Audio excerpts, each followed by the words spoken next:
Good afternoon. It's Bradley McCalister, founder of Spiracraft. This is Spiracraft Live, and we actually made it today. Yesterday we had a little snafu, but today I do believe, fingers crossed, even the one with the Band-Aid on it, that we are good to go. Looking at my monitors, everything looks good. Just waiting for folks to pop in. And when somebody jumps in, let me know there in the chat column that it is up and running. All right. And there is, seems like it's working. Well, good. That's what we want to hear. Good deal. Today we're playing with the brand new NOVA Nebula Lathe. Just got in here the other day, put it together. Yesterday we were going to run on it, obviously, and it had some computer issues, and today I got that squared away. I've got a piece of pecan. I'm going to turn my fan down here. It's a little too much breeze for me right now. I might use more breeze later.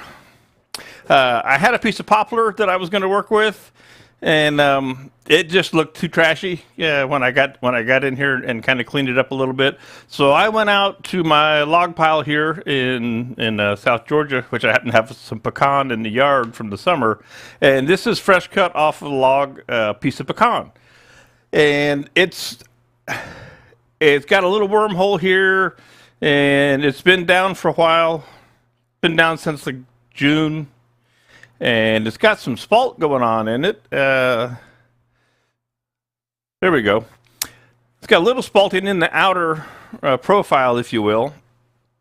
And it's got some knots in it. And it's got a little bit of a check right there at the center. Right there at the pith, where the pith was right there. A few knots and stuff like that. I got it cleaned up because I knew that you guys didn't really want to watch me, hack this thing up and get it all just in the general vicinity.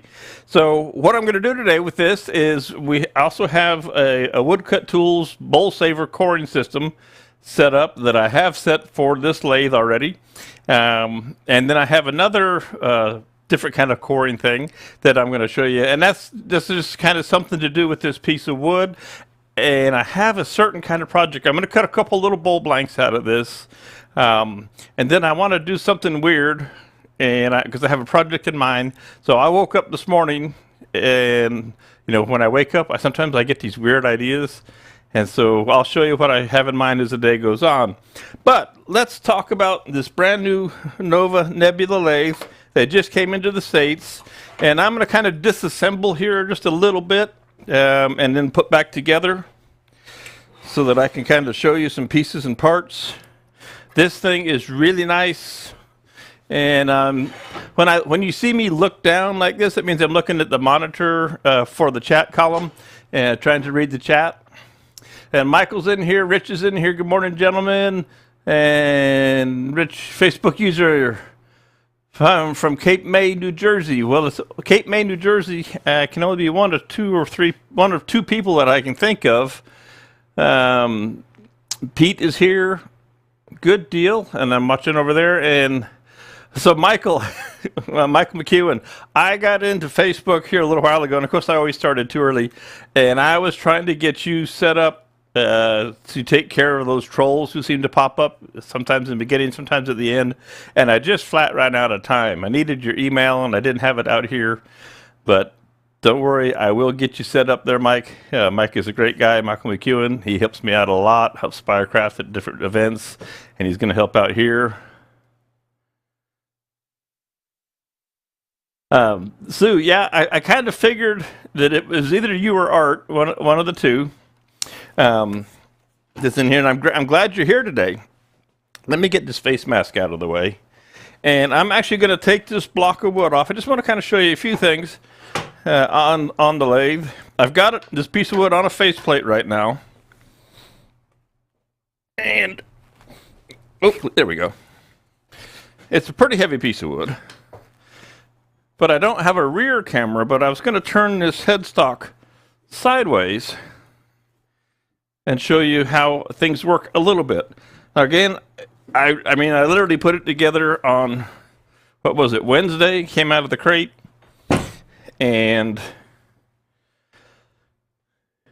Thursday, I don't know what I was doing. No, I was supposed to be here live. Today's Friday. Lost my mind. So I'm still learning how this works, but it's super cool. And I'm going to rotate, because this headstock slides and rotates. And I'm going to turn it sideways, like so. And I'm hoping that you can see with the glare is not too bad on that. So here's a computer control panel, essentially, for this lathe. And it's really slick. And I'll go through. I want you to see the whole thing. It has a little song and dance, so I'm going to actually turn it off.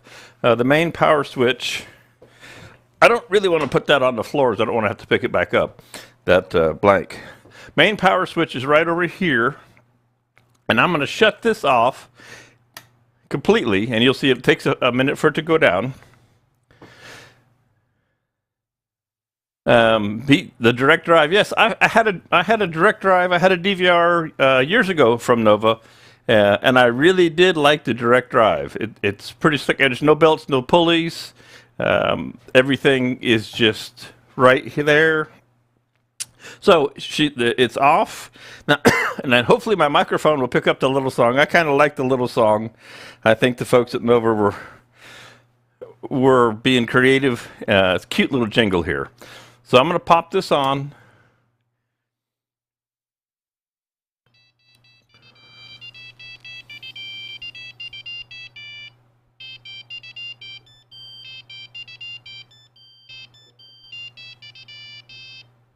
All right, so there's the little jingle, and you can see, I don't know if you can quite see it or not. You can't. Looks like the light kind of faded it out. It gives me a warning because I have the braking system turned on, because this piece of wood is quite heavy. So I've got the braking system turned on, so it gives me a warning for that, to be sure that everything is tight. And now I'm ready to run. The numbers across the top, F1 through 4, are presets. And the preset is 250, 500, 750, and 1,000 or 1050, I believe. And all you do is you say yes, and you're set at 250.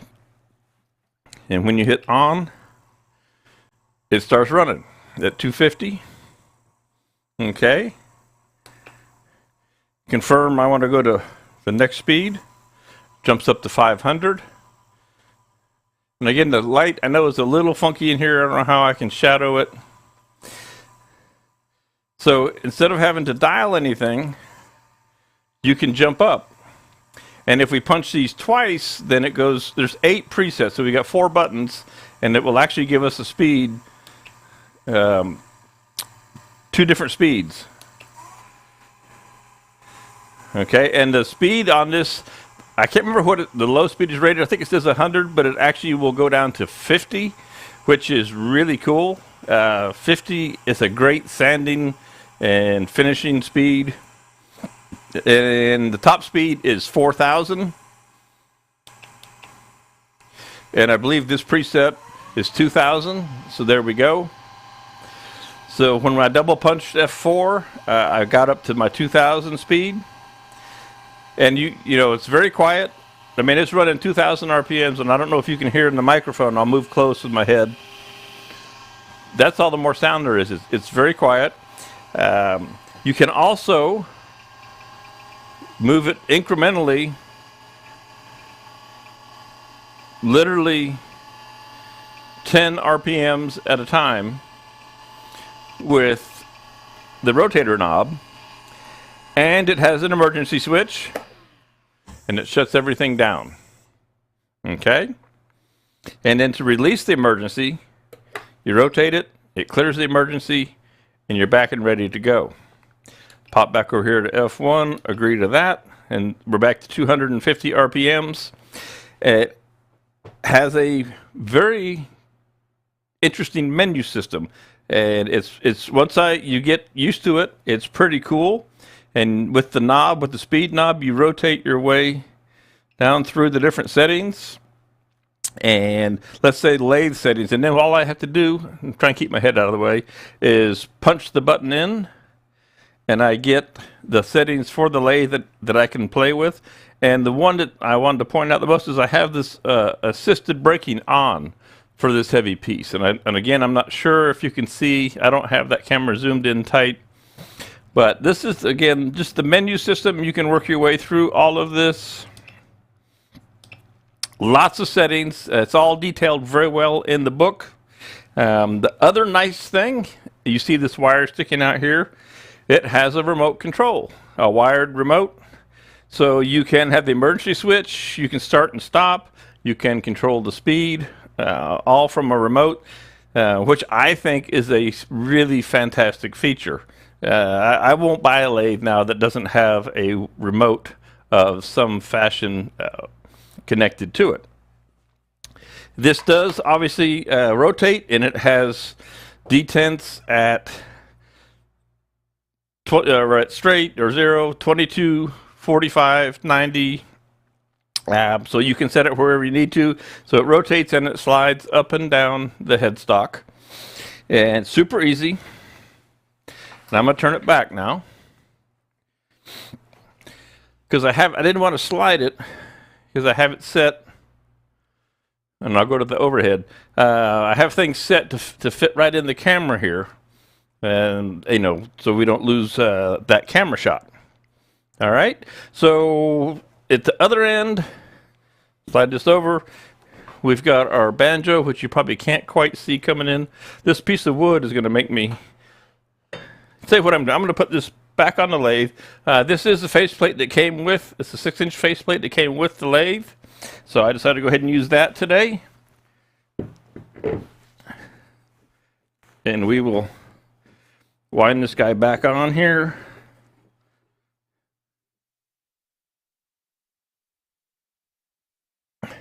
If you have any questions about this lathe, today is a great day because Rich Bolduc from Nova Technitool is here in the chat column. And if there's a question that I can't answer, which might be quite possible, please ask, because Rich is here. And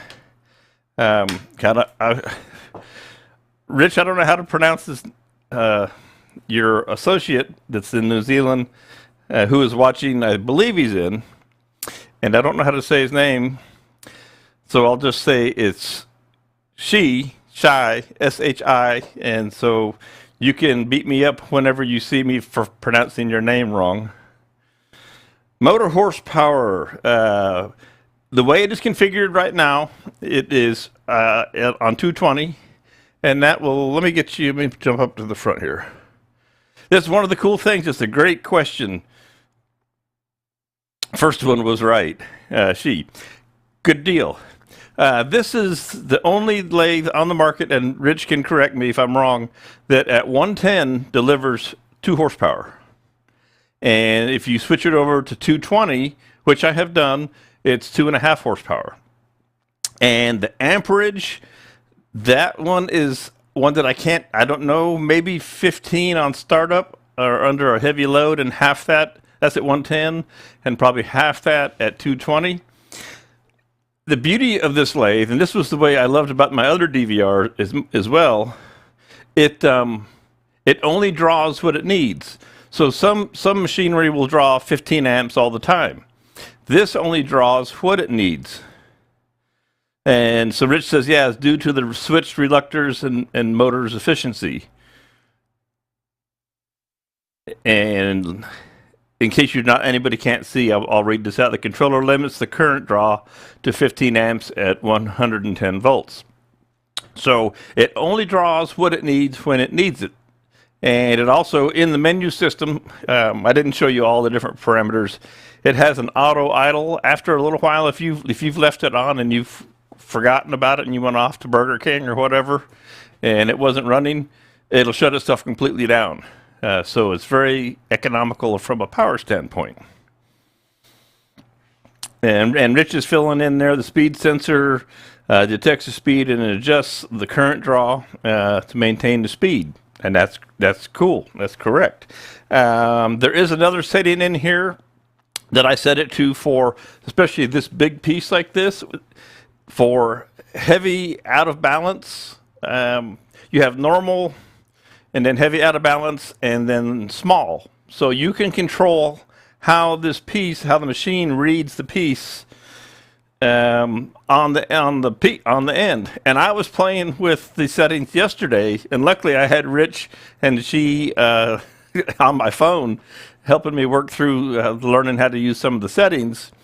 And there's one that senses vibration, and I had the vibration sensor turned on, and it wouldn't let it run because I had this piece was the other piece, but the big giant piece of wood on here was so out of balance that it said no, we won't let you run. It's too unsafe, Bradley. You can't run it.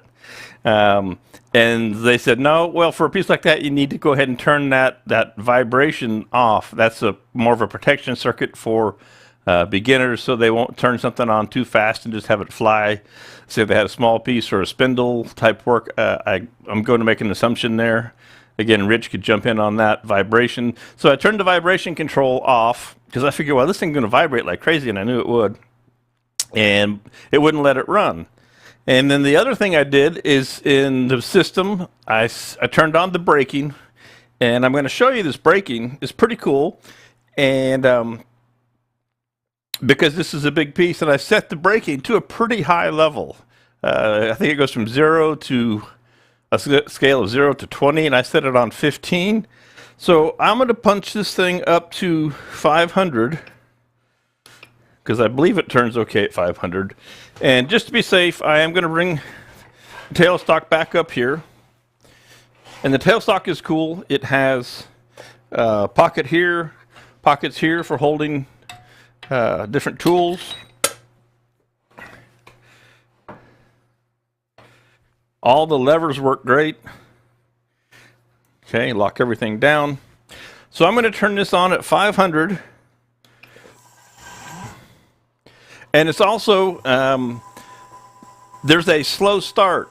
So in the programming, you can tell it heavy, out of balance. And I don't know if you noticed that, ramped up. It didn't just, boom, jump to 500. It came up a speed ramp, if you will. And that's the control that you can set in there. Now, like I said, I've got braking turned on here, and it's electronic braking, and you might be able to hear it in my microphone. And so when I stop this piece, the brake kicks in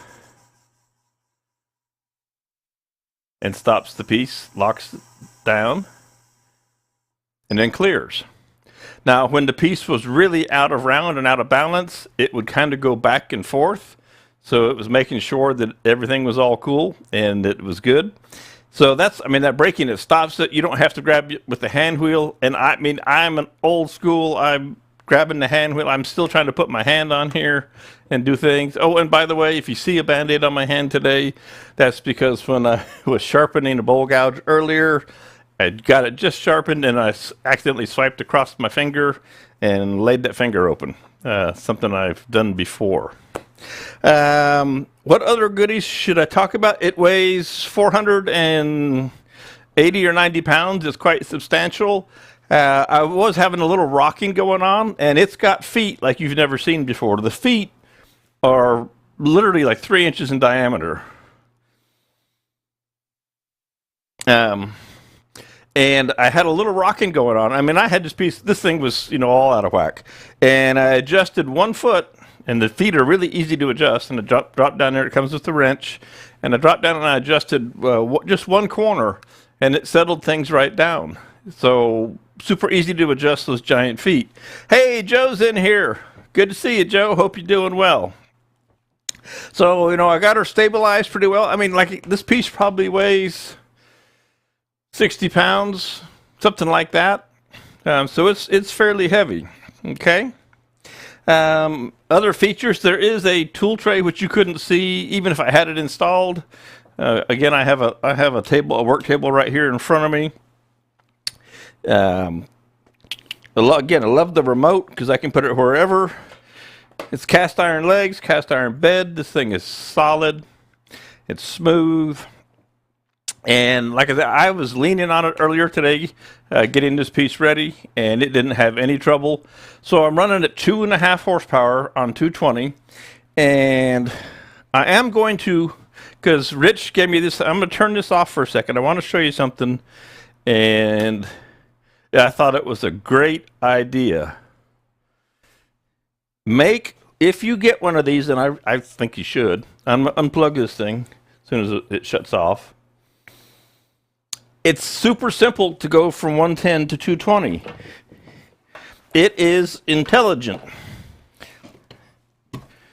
So you don't have to do anything wiring-wise to the lathe. You don't have to open up the doors. You don't have to do anything to a circuit board.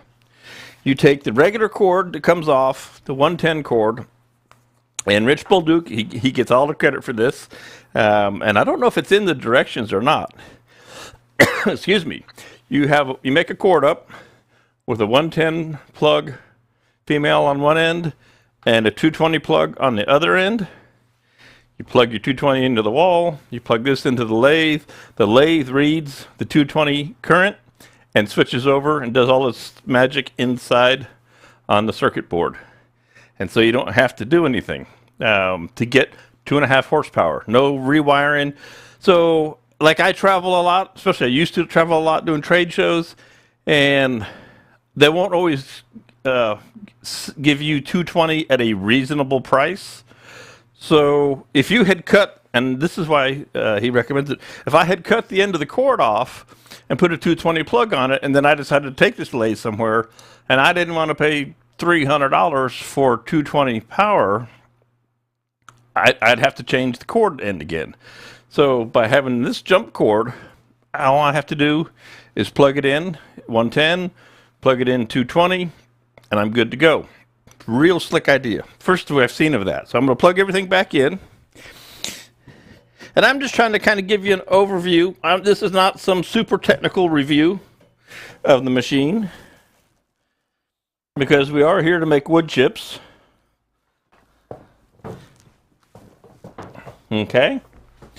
And then I'm just trying to think, like I say, I just got it going, so I'm just trying to find the things, features that I think is just so cool. And Rich, if there's any features that you want to mention that I haven't covered, I don't think you missed anything while you were gone, Rich. If there's any features that, Rich, you want to mention about it, feel free to put them in the comment column. I'm really happy to have you here helping out and keeping an eye on me, because I need somebody to keep an eye on me out here. And it sings this little song. So let's get going on this piece of crazy pecan. I have turned one other piece of this stuff. It is unruly, is the best way that I can put it. Bedways rust resistant. Well, they're steel, and if you keep them clean and you keep the moisture off of it, then you'll be in good shape. I don't know that they've put anything in there into the steel to make it more rust resistant. It's not stainless steel. I do know that. Yeah, the 50 RPM, and I should show you guys that. Let's do that. I'm gonna dial this guy 50. I've got an old NOVA, jet next door that will run 50, and I'm gonna turn this guy on. There's 85, and I think it's time to punch in the overlay. Punch in 5. We'll see how the overlay, if it gets in the way. No, the overlay doesn't get in the way today, so things are pretty cool. So there's 85 RPMs, and I can take it down to 50,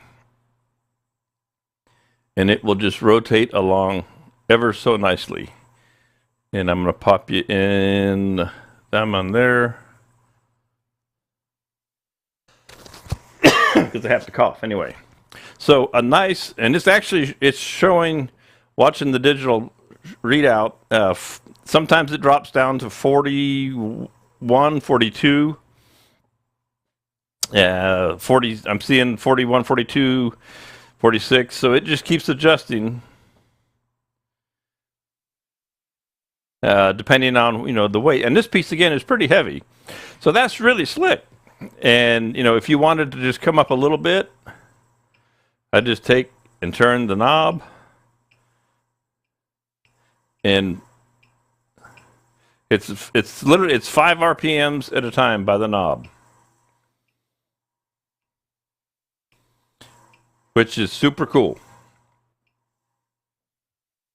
So that is pretty slick. I mean, having one that turns 50, especially if you turn big pieces. You know, I love to turn big giant pieces, and being able to start something out at a really low speed is a wonderful thing, because something out of balance, you've got to slow it way down. Works out really good for me. Let's see what it does. Those lathes come with double Morse taper tool to align. One of these right here, Joe. It does indeed. There it is. I put it right here in this handy dandy little holder for aligning to keep things all set. All right, so let's make some chips. What do you think? Time to put a tenon on this guy, clean up the bottom, put a tenon on here. Let's have some fun. If there's questions, I will try and answer them. If not, Rich, I know Rich is working, but if he can, I know he'll jump in and answer any questions along the way, because I can't always see everything when I am in here turning away. So let's get started. Let's set up the screens. We've got, I think I'm going to set you up with end and overhead. All right. That's the good view that I can give you, so you'll see everything that's going on. You don't need to see me. You've seen enough of me now in 20 minutes. As usual, I will work with a variety of tools. I do not discriminate about what tools I work with. Get on my mask. And I want to come and clean up, and I'm going to leave this between centers. I like to leave things between centers as much as possible. Even though I've got it on this faceplate, I was beaten on it. It was, you know, it was out of shape, and those screws can work loose. So until we have it in on a tenon in a chuck and turned around, and it's just good practice to keep, you know, between centers when you can. Obviously, I'll have to eventually take this away to complete the tenon for mounting it, but gonna leave it there. And let's see, because I got a lot of my tools are set. Here we go. I'll use carbide. I'll use my Carter & Son tools. I'll use whatever comes to mind. And I'm going to use a square carbide cutter to clean up this bottom. One of the things, I mean, I'm a fan of carbide, and one of the reasons is for some of this maintenance work. Why dull your nice freshly sharpened bowl gouge when you can take a carbide tool? And if you happen to notice these are the Spiracraft, the SC carbide tools, which have not been released, but they will be. I'm putting them on the website here very soon. We have these in 2 different sizes. There's a small set of 3 and a large set of 4, and we have the cutters. I just haven't put them on the website yet. I've been working with them, making sure everything is all cool. So if you wonder why it doesn't look branded, they're a simple tool, easy to work with. And let's go for, I think, 500. And I don't think it will yell at me at 500. Pretty smooth. Right at the center line. And I'm just going to come in here and start cleaning up the bottom of this. And zip up my jacket.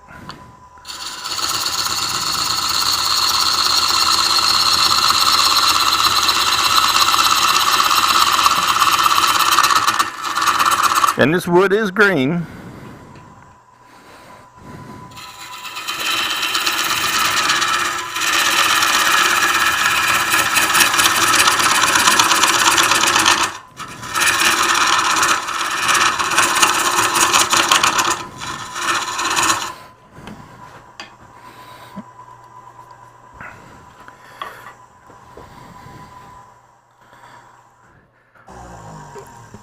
And so you may have noticed, if you can see, that I actually used, we're getting the picture, I used the remote to stop that. So the point being, I didn't have to reach across over here to the control panel. I just had the remote here on the right hand side.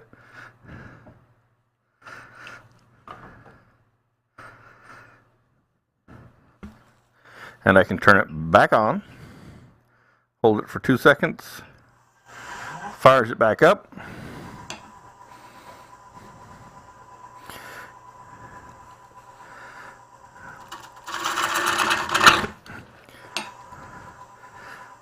I've got a kind of a weird angle on my tool rest there.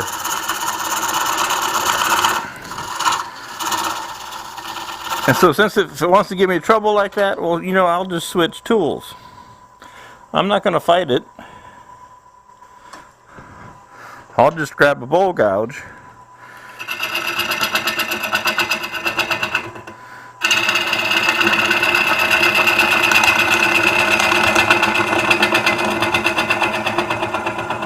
Like I said, I don't have a prejudice about tools.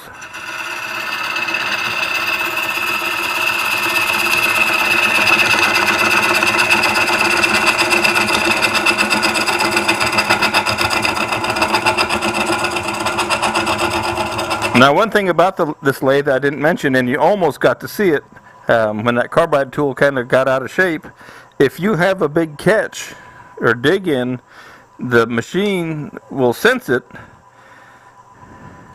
and stop.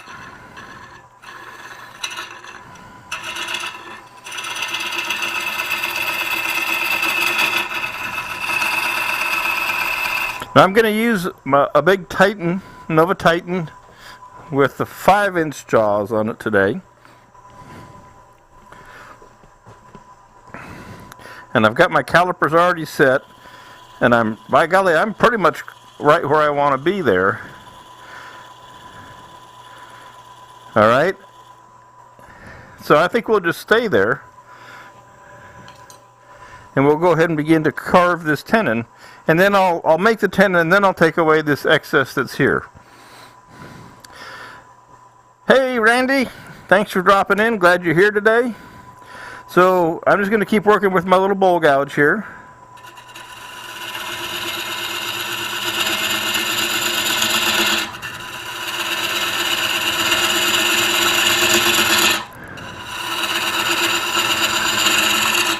Okay. One thing I'm going to do is I'm going to move the banjo handle away, and I'm going to I need to stop since I'm working with the bowl gouge. Let me stop this. Let the brake bring it down. I need to lower this tool rest a little bit now, since I've changed tool styles. Might be a little too low there, Bradley. Jeff Peters, where you been, buddy? Good to see you.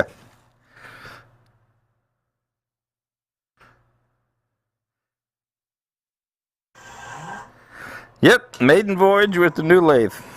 I need to move my remote a little bit because I'm going to lean up against the lathe here. Try not to get in the shots.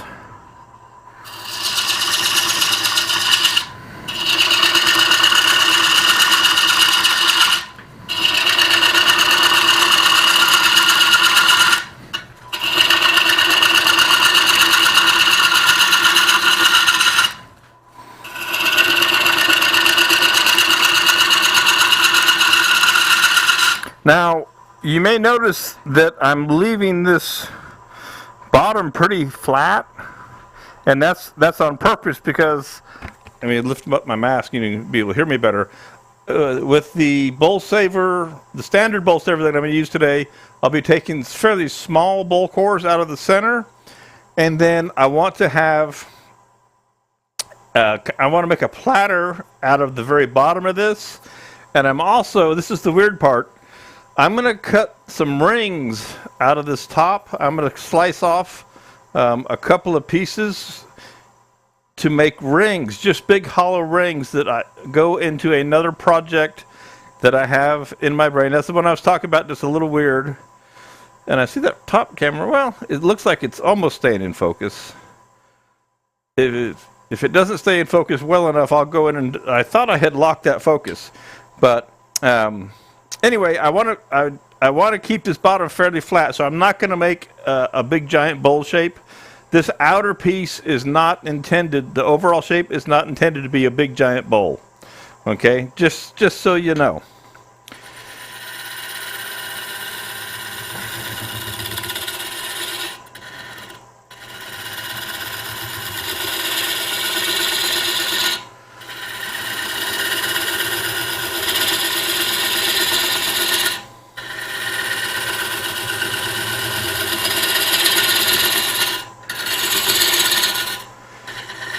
I'm trying to see how many things I can get out of this different piece. Let's stop here and take a look. Again, I'm turning it off with the remote, so you see that I never reached across the turning piece. I never reached over here. Okay. That's probably pretty close to what I need there. So we'll square that up, and we'll flatten this out.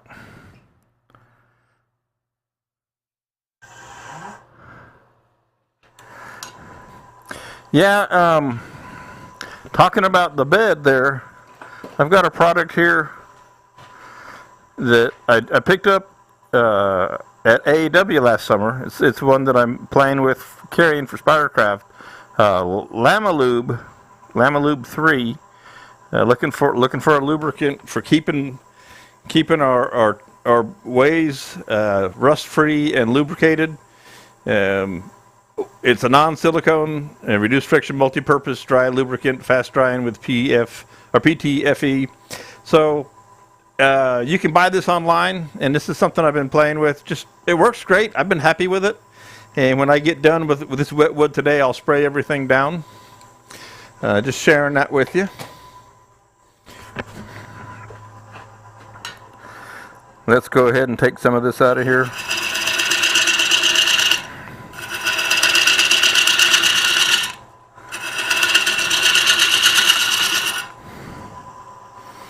Okay, going to keep that tool handy, and I'm going to take a detail tool, and I know I'm below center, but I'm going to do this anyway.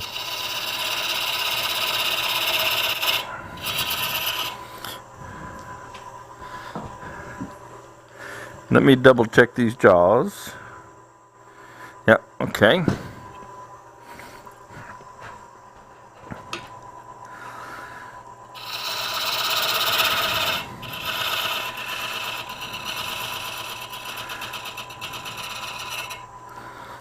Let's take a look at that.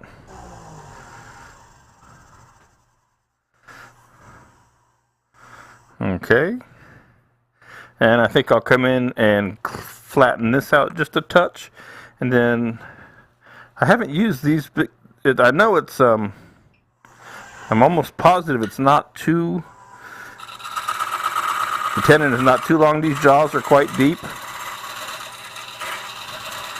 They're ones that I have just started using, so they're not, you know, back of the mind, obvious to me. Top of mind, that I always know exactly what they do because I haven't used them that much before for my sizes on them.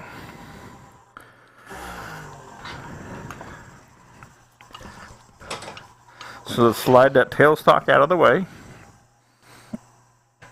Okay, we're going to clean off our little nub there, and you can see there's a knot right here, and there's some interesting curly grain. This piece of pecan has a lot of character to it. It's the best way I can put it.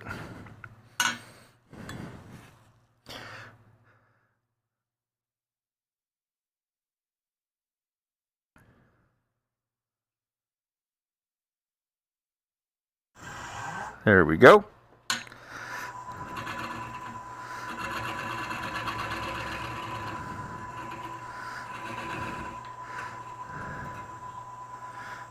Make sure that is indeed flat.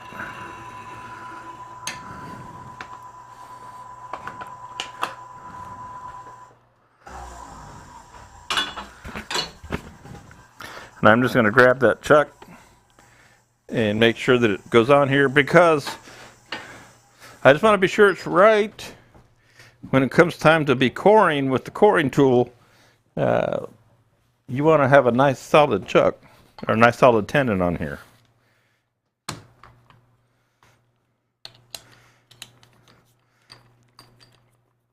Now I did make it a little bit bigger than I had thought, and so we might just take this down a little bit.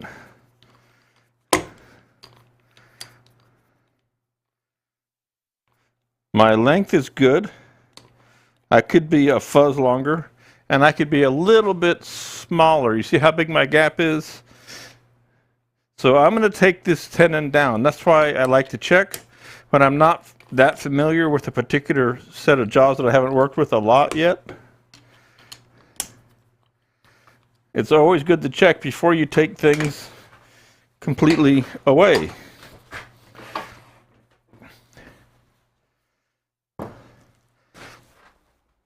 So we'll take a little bit more off of this guy, and I'm going to go ahead and raise this tool rest up because I'm doing this with the detail tool.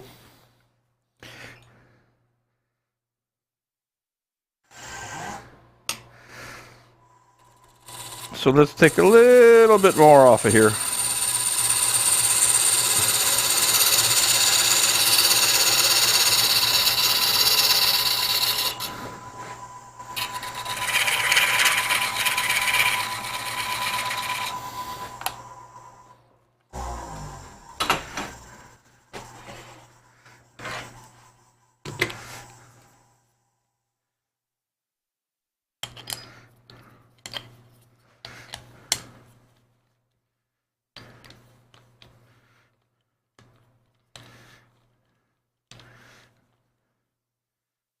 And this is definitely much better. That's about a quarter. We could go down to an eighth. You want a perfect circle in your jaws when they touch. This wood is green. I know it's going to crush in. And I also cut it a little bit deeper. So I'm just a little bit off of touching the bottom. So I think I'm good to go. Okay? So we'll set that over there for a second. Now, before I turn it around, you know, here is the question. Like I said, I want to make a flat platter out of the very last inch or so of this, if it works out that way. Hey, Jake, good to see you. So I want to make a flat platter out of here. Take little bowls out of the center. I want to cut a ring or two off of here with a different tool after I do the cores. So I think I'll just go ahead and maybe I'll just radius this out kind of smooth, just because that platter, I mean, I'm here, I can do it. It's green, it's going to warp, so I want to make sure that I leave myself material to work with.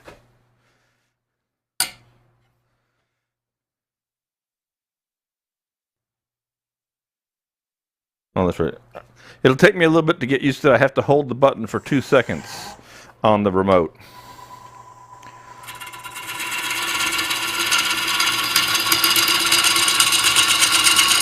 Again, being green, this is going to have to get returned. So I'm not going to get, you know, carried away worrying about the finish on it. Okay. Oh, and I accidentally hit the emergency, but that's no big deal.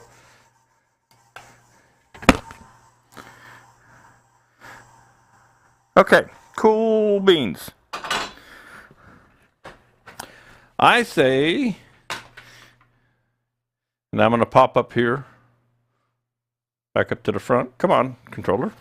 I'm going to pop back up here. It's time to go ahead and turn this around, get it in the chuck, set up the coring device.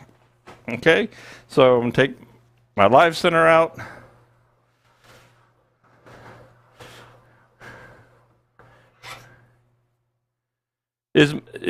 Jeff, is my chuck being used in expansion or compression on a tendon?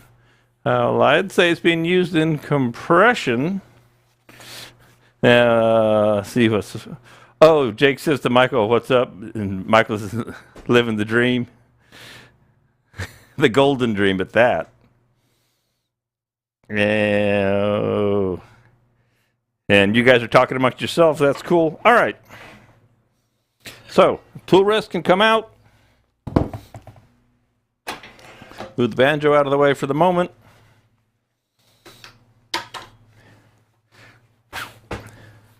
Unwind this guy. Got a nice stop right up here on top for spindle lock.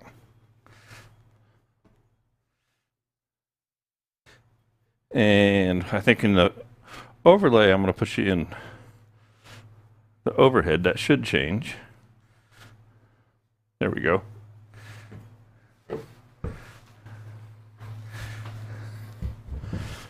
All right, good deal.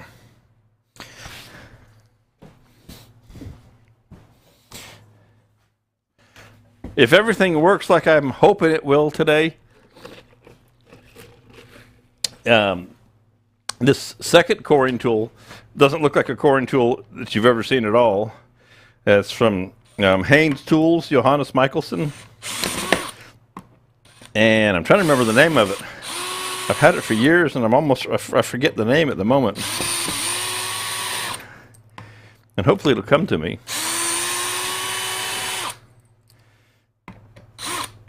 What did he call this thing? Tip there, don't overuse your screws too many times, even square drive. They wear out after a while. That and this Pecan is super hard. Normally, it's kind of funny. Normally, I set the drill to clutch at like 11 to 13, and I couldn't get the screws to go in without going to full lock. I want to say he calls it the Vortex, his parting tool. I used to use it on the road with the woodworking shows, and it would scare people to death. They'd watch me core with it, as I would actually do tapered cores with it, right? Because I didn't have any of the other coring devices. So it was pretty cool. And because this guy is heavy, I think we're going to use the method of flip it over, lay the chuck on it,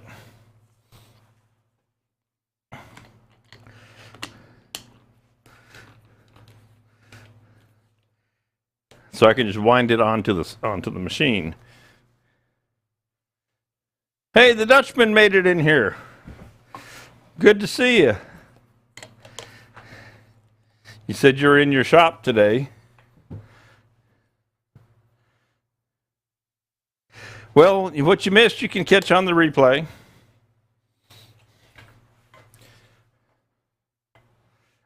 Oh, how are things going? Well, so far, so good. All right.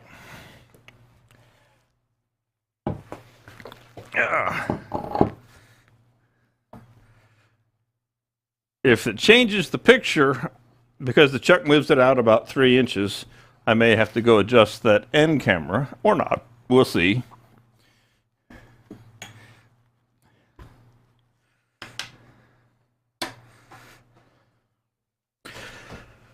Do, do, do, do.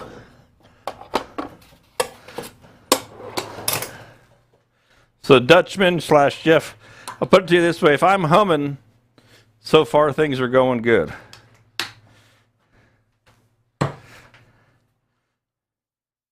That's not too bad.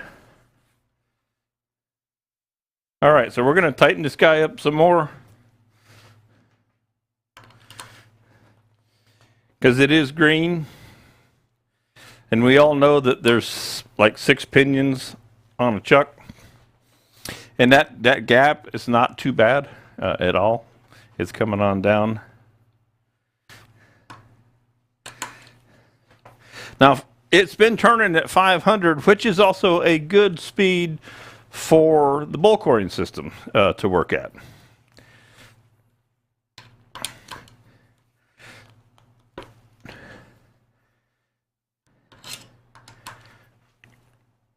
And hopefully I don't have any. This pecan, last time I turned this stuff, and I hope I'm not cursing myself. Last time I turned this same pecan, same tree, same log section I cut it off of, I snapped the tenon. Because this stuff is really curly inside and the grain goes everywhere. So hopefully none of that craziness happens today. Okay? And I'm looking, that picture, that shot looks good. I may go in and raise or lower the camera for that. Let's get this in place. This is the Woodcut Tools Bowlsaver. The smaller of the two, the bigger one is the Max 4. But I just wanted to take some smaller cores out of this. So that's why I chose this one today.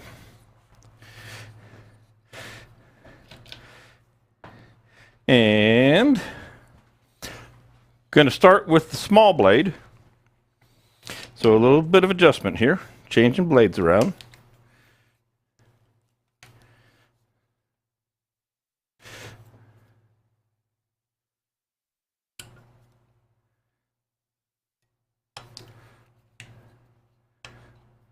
Oh, okay, so you can skip the warning.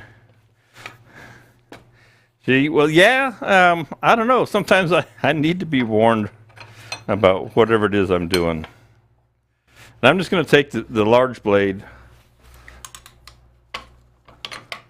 all the way out for now.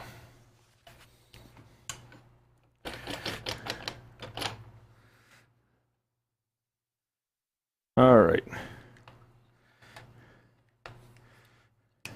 So the first one that we take out, you core out a little bit of the center, and that's kind of like your throwaway. It's just the inside of the first bowl.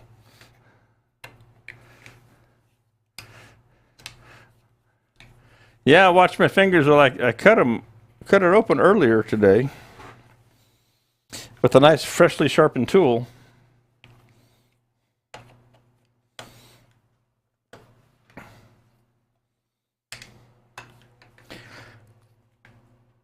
All right, nice and snug. Again, this Woodcut Bowlsaver small, or the standard, as opposed to the bigger Max 4.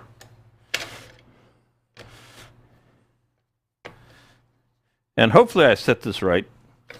I set it just a fuzz above center, and it looks like I'm going to have to adjust that because this piece of the tailstock doesn't quite want to go in. This is a support, and there's a stop collar down here, and I set the cutter just above center on purpose, but it looks like it's not going to let me drop in there where I need to drop in. So we're going to adjust this just ever so slightly.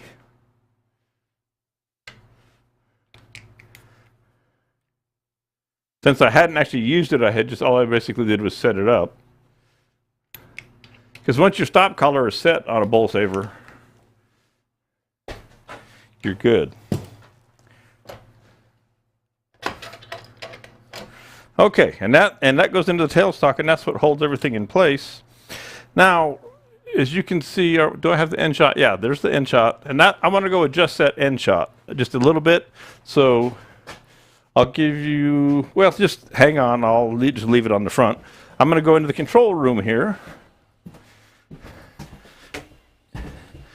and I'm going to adjust this camera shot real quick.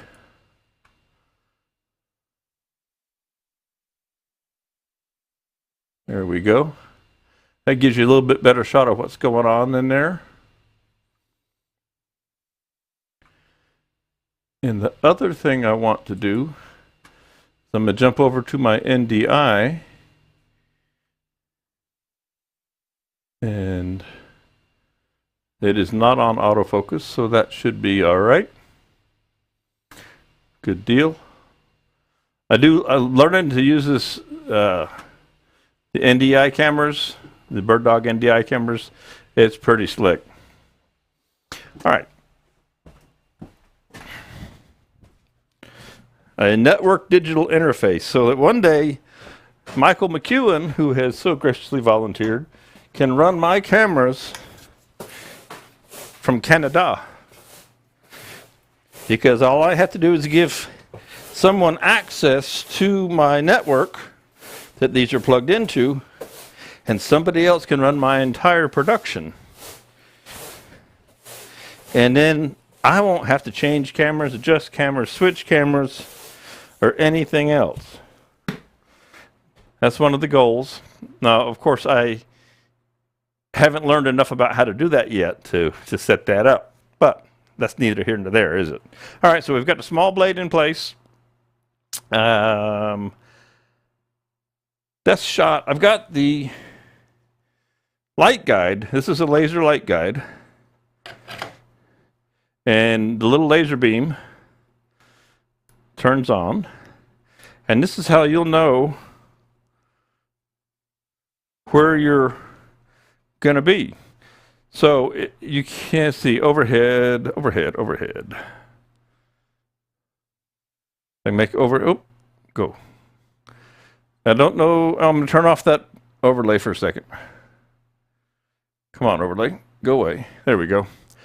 So if you can see down in here, right there at my finger, see the laser beam shining on my fingernail?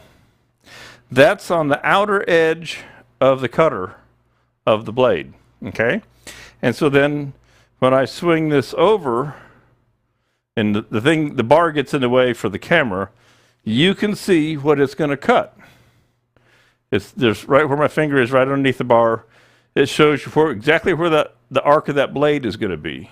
Okay? And like if I show you on the end camera, you should be able to see the light beam coming right down there. Okay, so that lets you know what's going on there. Okay, so back to, I'm going to leave it there. I'm going to put the overhead in the corner. All right. So I'm currently set to center right here. Now, and this is loose, this adjustment back here is loose. If I want to, I can come off of center and get a flatter bowl. And what you'll find, though, there is a law of diminishing returns, and if you look in the inset image, the light starts to go back uphill. So you can only go so much, but you can you can slide this guy way over to the side and flatten out a profile, but it will start to go back uphill at some point. And the distance in and out is how deep your piece is going to be. Okay, and I need to make sure that my tailstock is loose. So I want to keep this fairly shallow because let's say I'm going to take two cores out of here, and I can also go the other way and make a smaller bowl, and I think I'll do that. So I've shifted it off center to the outboard of the front, if you will. And I can see what I'm going to get for that little bowl core. All right. So let's play with that one at that distance. All right. Let's take this guy out of here. Let's lock everything down.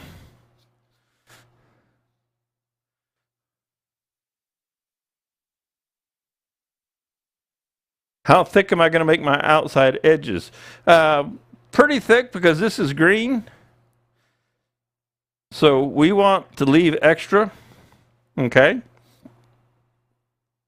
Because it is green, it's going to warp as it dries.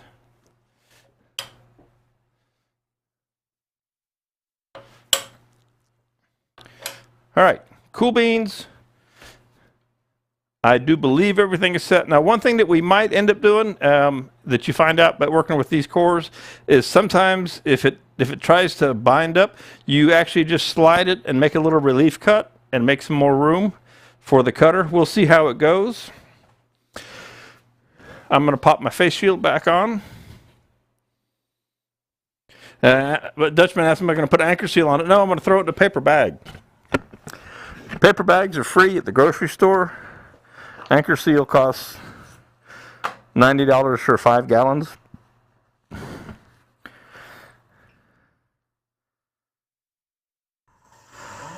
So 500 RPMs.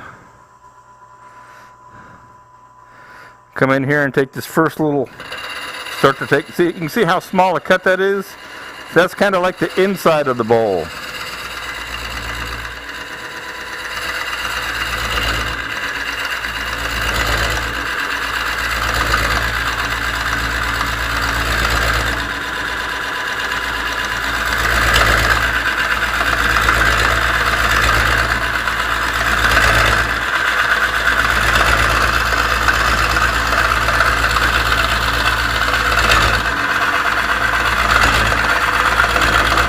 It's just a shallow little cut. You can see nice shavings coming out, making a nice cut.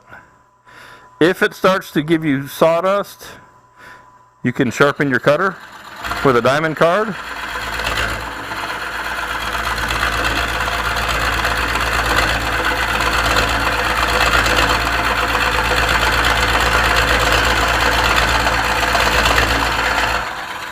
The other thing I'll mention, and if I seem a little cautious, this is a yard tree. And I'm going to stop here real quick and explain what that means. And this is because this is important to any turner. Let me jump up here real quick. Yard trees. Yard trees are just what the name implies. They came out of a yard. They didn't come from the forest. And you want to be really careful with yard trees. There will be spikes, screws, clothesline attachments. Hey, Klingspor! Good evening. Great to have you jumping in here. Yard trees will ruin a tool, ruin a tip, because if somebody screwed something into the tree when it was little teeny, and then it grew. So this tree, this is a pecan, and they call it a seed tree. So it grew from a seed, and it's got a trunk that is probably 40, maybe 40 to 48, pretty good size. It's been here a long time, and I just had them trimmed, and they're 100 feet tall, or they were. And the last piece I turned to this, it had steel in it, had iron in it. And if you ever want to hire a sawyer to come in with his bandsaw, his bandsaw mill, if he's cutting up yard trees, they will usually require you to give them a deposit equal to a new blade for his bandsaw mill. Because yard trees are dangerous, not dangerous. And I don't have one, but I would recommend if you're going to do a lot of yard tree turning to get yourself a metal detector. Now, I don't typically turn yard tree wood. This one just happens to, it's laying here. When I need wood, I go to a sawmill up in North Georgia, and I buy a whole log that came out of the forest, and I pay, it's up to $60 a ton. I used to pay $40, and then it went to $45, and then it went to $60 a ton. And I'll go buy a whole tree, a whole log. As some of you may know, last thing I bought was 6,000 pounds of sycamore, 36 at the butt, 18 at the top, 40 feet long, and I still have some of that around. But that came out of the forest, and that is clean wood. I know there's not going to be anything in it. So that's a big difference between your forest trees, forest wood, and your yard wood. This is yard wood, and so I do want to be careful, and I'm listening. And also with yard wood, the iron, look for black stain. You'll see a black stain. If Michael says metal detector, message retracted. Cool, Michael. If you don't metal detect it, but you see a black stain in the wood, that's the iron oxide from the steel rusting. That'll give you a clue, okay? All right, let's go back to our little project here. I'm going to change the cameras back around.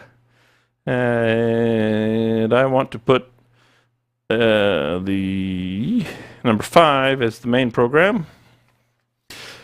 Unfortunately, my control surface won't let me change this one. At least I haven't figured out how.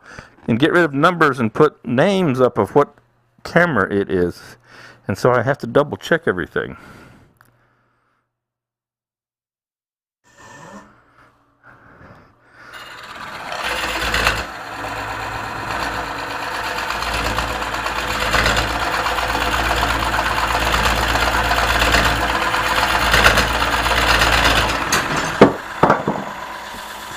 Uh-oh, vibrations, tools are falling.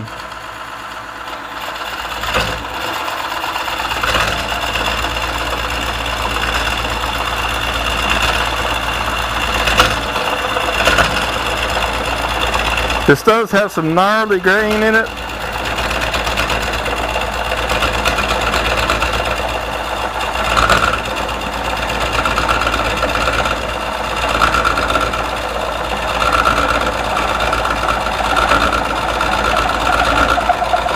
And you can see that's just not coming loose. You can see it starting to move. And I went ahead and hit the emergency stop. Okay. It was starting to flex. And typically I take a little hammer or a mallet. Why does that look out of focus? Maybe it's just on YouTube. It looks out of focus on YouTube.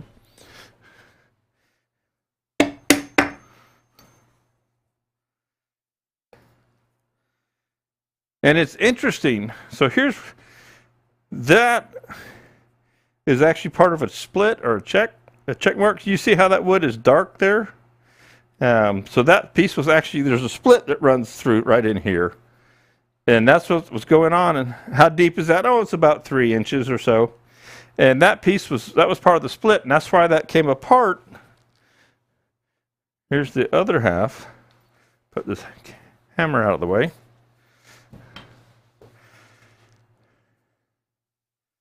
So there's the two halves, and that just split in two once it got cut far enough. All right.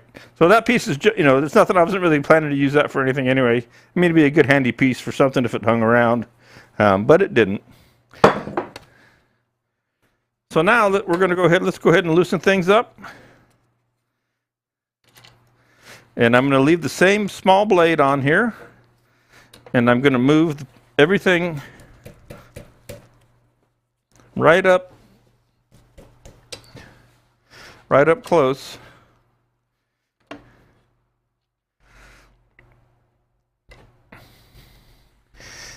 And I'm going to check this with the light guide and make sure that I don't end up at the bottom of that. So I'm going to get a tape measure.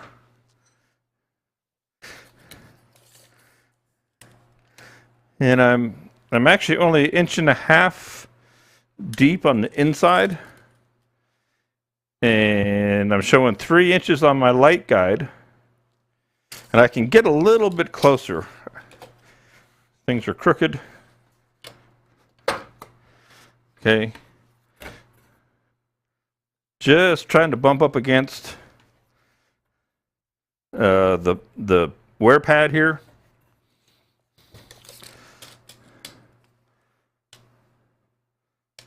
So I'm still showing 3 inches there. And I'm 1.5 inches there. I'm about 1.5 inches to the inside of my cut. So that would be 1.5 inches, which is more than thick enough for what we're doing. But let's go ahead and do that. Let's try that shot. And we should get a nice little bowl out of that. Now the problem though that I see, I'm looking at my light guide up here, is that I'm not going to have enough for my bigger core. So let's back up.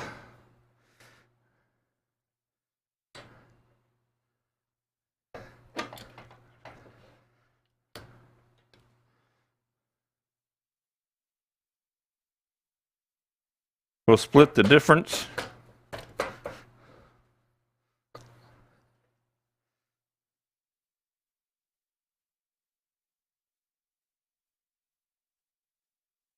And I'm going to shift over just a little bit, like so.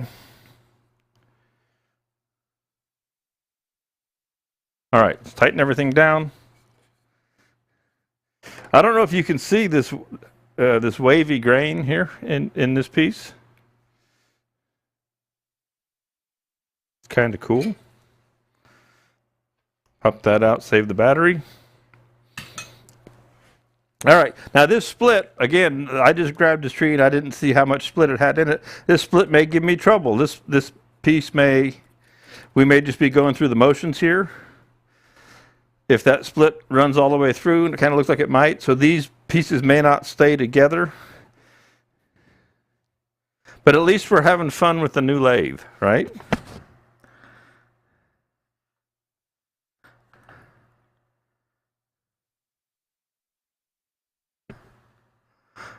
Oh, that's right.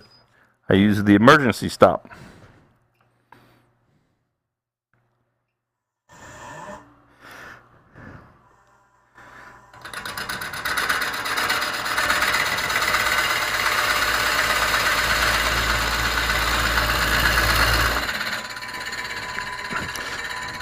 It's hard to find good wood some days. Doesn't have splits and stuff in it.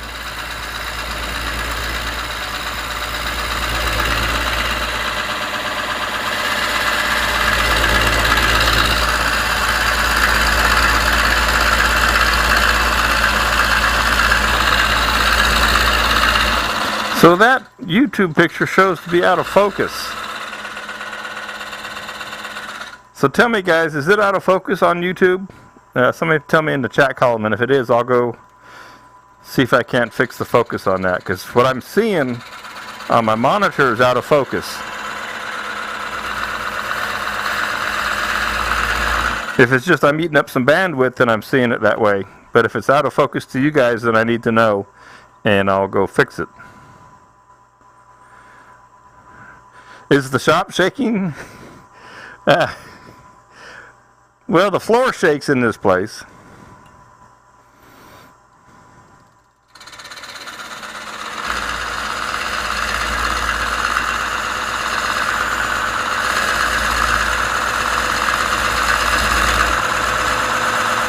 Okay, so it is going in and out of focus. All right, let me go see if I can't fix that, because I can't stand for it to be out of focus. That means it's on autofocus somehow, and I'm jumping in the control room here.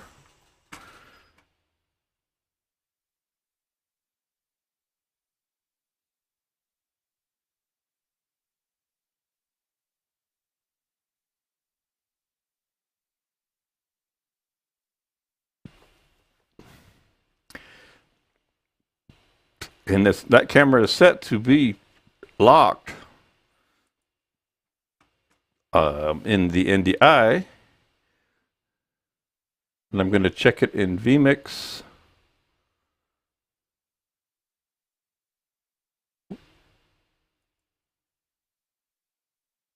We'll leave the focus off. It should stay locked. We'll see.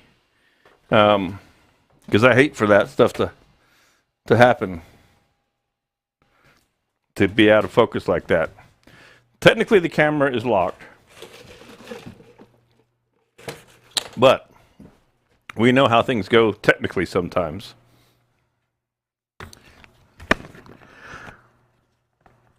It's kind of like it's going in and out of focus even sitting still. And that end camera, you know, I have to apologize. That's the one that's been giving me trouble. It gets the jitters and stuff. That one may be going back, but of course the overhead is doing the same thing. And I don't know why. Very disappointing if it's out of focus for you guys. And I'm not looking at YouTube or Facebook, so I don't know what Facebook looks like.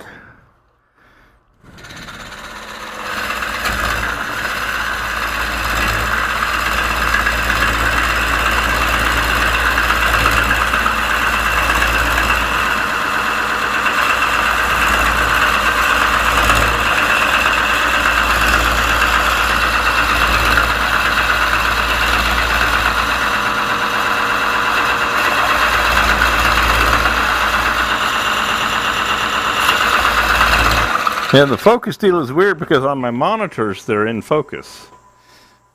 But YouTube, it's out of focus. So I'm not sure what the deal is.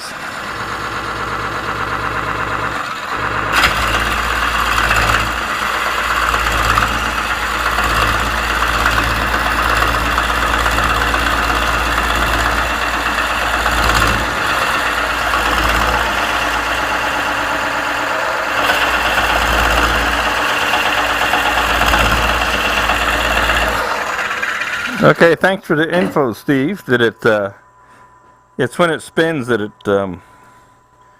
gets out of focus, because if it's in auto, it's trying to keep focusing.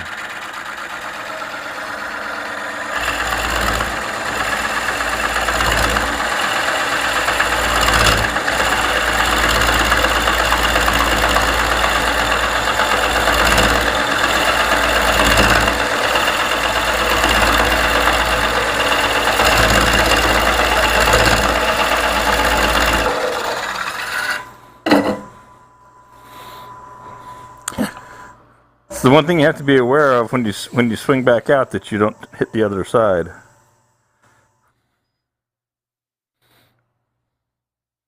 Okay. Again, I do apologize for that focus issue.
And Michael, to your question about is the whole place shaking?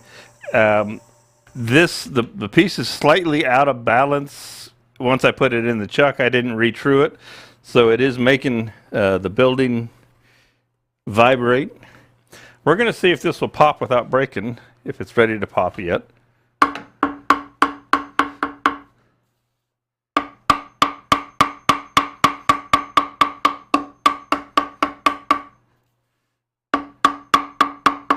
Not quite as close.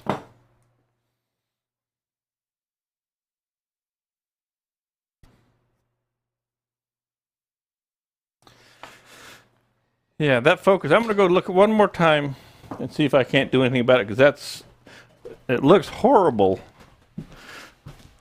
in that TV monitor. And it's only 220, so we've got time. Out of focus is useless. I mean, I'm recording this, and the recording will be, I don't know why, it's perfectly focused here. So it might be a bandwidth issue. Actually, let me look at something here. It says everything's good in the restream.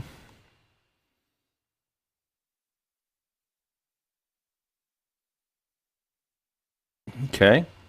I'm looking at my encoder and to see, and it says that keyframes are all good and everything. It says excellent settings there. So I do not know why it is doing that. And I don't have a fix for it at the moment. So unfortunately, I'm just going to have to leave it be. And if the finished product stays that way, I will, because again, I'm recording this. So, I mean, it's like out of focus just in general, sitting there. So that's like it's an issue to YouTube. So Jeff, you're on Facebook, and you said it looks clear to you. And Dutchman tried YouTube and couldn't get connected. So there may be an issue with YouTube today. I'm not a YouTube expert on what's going on, and I'm only monitoring YouTube today. I used to monitor Facebook, and today I'm monitoring YouTube, and it looks like something in the feed is not sending it good data. Again, if you're watching YouTube today and it's all out of focus, I will put this whole piece, this whole episode stream back up on YouTube off of the recording, and if it, you know, should be in focus. All right, let's see if we can't finish this last little one up.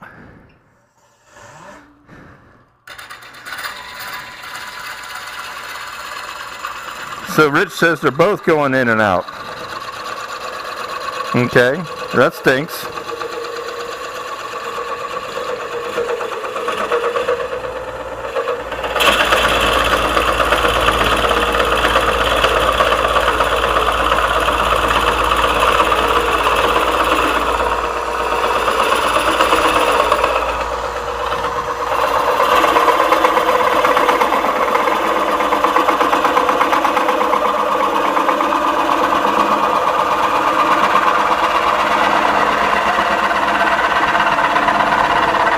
It's got to start wobbling here real soon.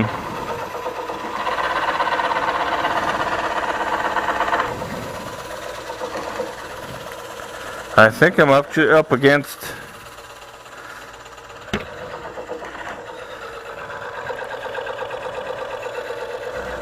Let's see if that'll snap.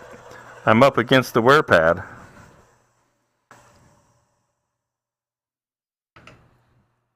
There we go. Which is actually exactly what we wanted. Just a nice hemisphere. Just a little teeny piece right there. Don't know about the website, Jeff. But like I say, I'm looking at the monitors and it's all focused in but YouTube. So it might be something with my encoder today. Gosh knows. Be my luck, it'd be something, right? Always something. Okay, so sorry about my reach there. We're going to change blades. I'll go ahead and pop up here and visit with you guys.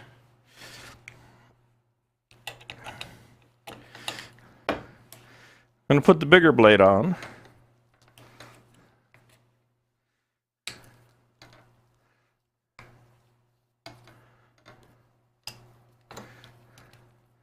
Yeah, I think it's in the feed because I'm looking at, I mean, we're sitting here totally still, and that this front shot, which is completely in focus on the studio monitors, is completely out of focus on YouTube, on my YouTube monitor.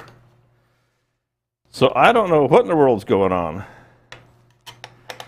Because this front camera, like I say, I'm looking, wish I could turn the camera and show you what I'm seeing, you know, from in here, and that everything is all good. So I'll be asking for possibly a refund for today's time spent with Restream.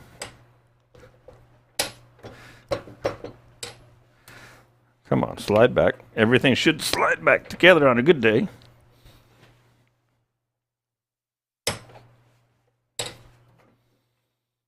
Did everything, there we go.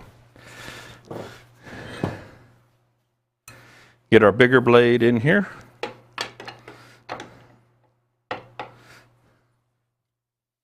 Yeah, because that's crazy, because the front camera is static, and that normally is completely clear and clean, and it's not clear.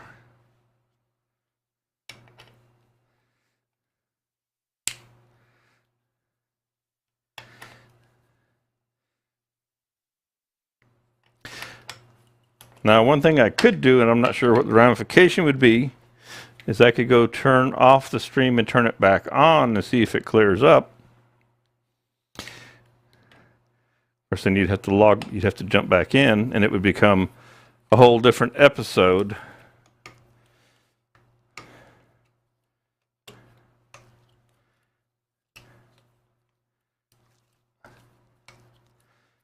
Yeah, because like I said, I'm looking at the monitor, and that stinks. But everything in-house is clear. And I've only got 1 gigabyte of bandwidth.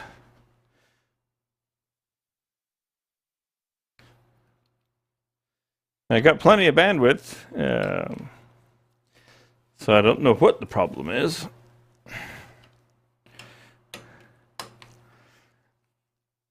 Make sure this blade is nice and snug.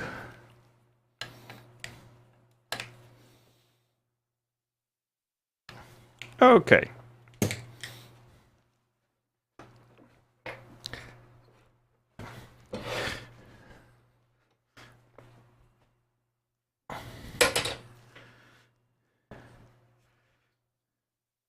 Get everything loosened up.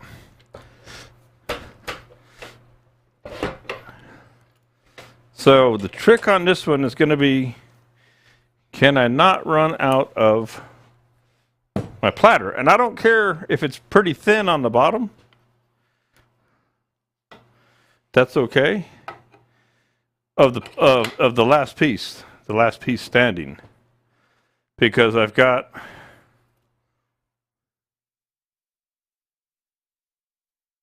plenty there. I want a thin little platter.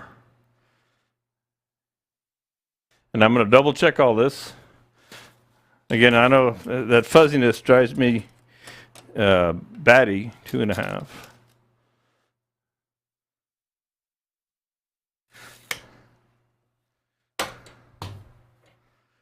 I'm going to come out just a little teeny bit.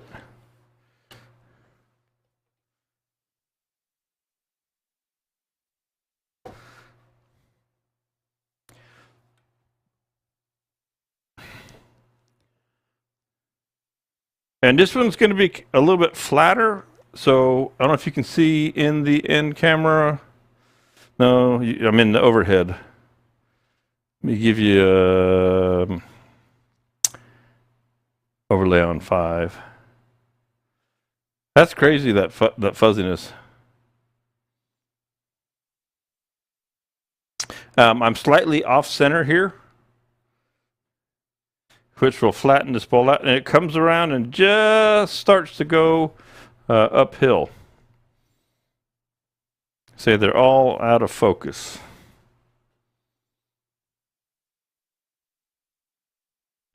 All right, but that looks like that'll work, and that's going to leave me pretty thick rings out here, which is okay for what my project that I have in mind. I don't know if these rings are going to stay together because of that split.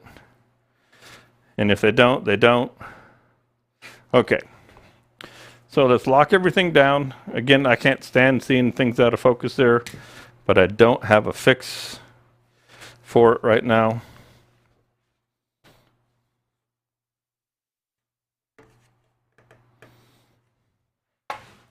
It's always something in a live stream. Something with the technology is always going on. And I don't know what it is, but like I say, this is being recorded, and I'll take the fuzzy one down and put it back up.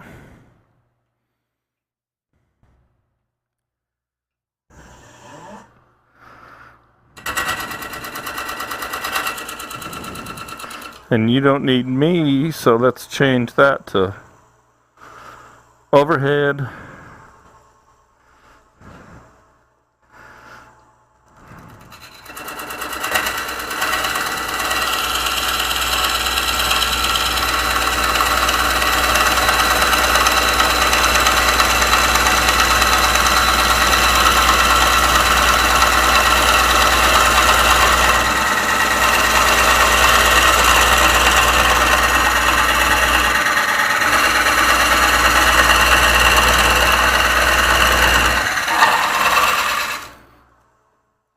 And I'm going to slow this down just a little bit.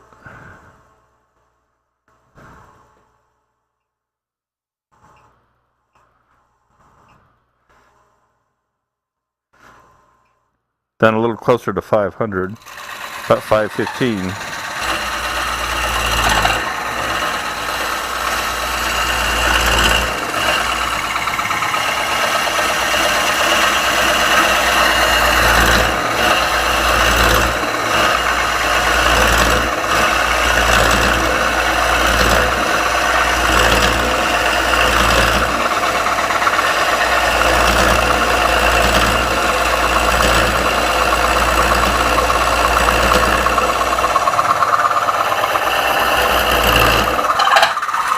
I just remembered what the tool is called that I'm going to use from Haynes Tools, the MagnaCore.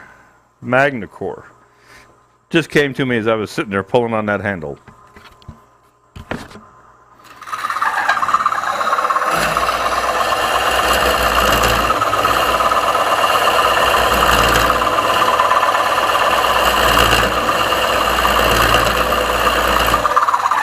It's really nothing more than a giant glorified parting tool. But it's kind of cool, it's different.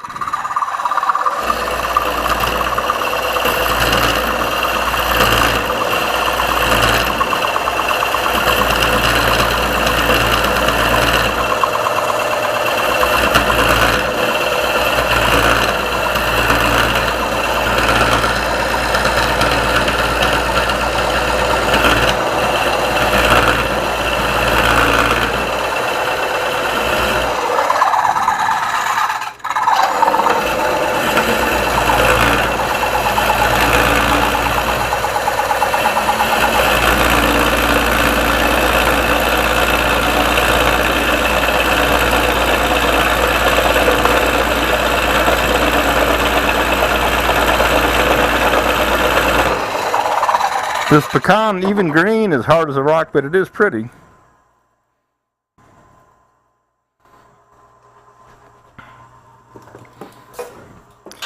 We'll just use the air here.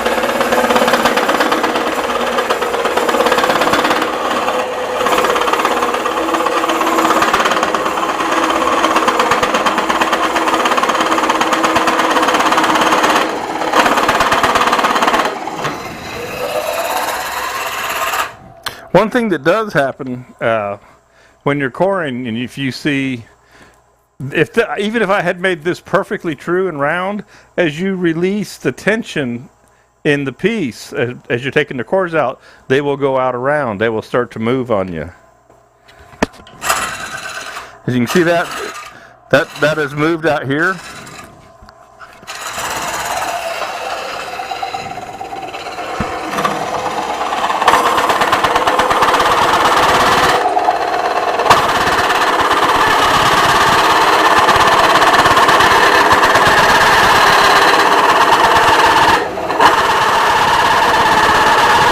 It's a little noisy right there.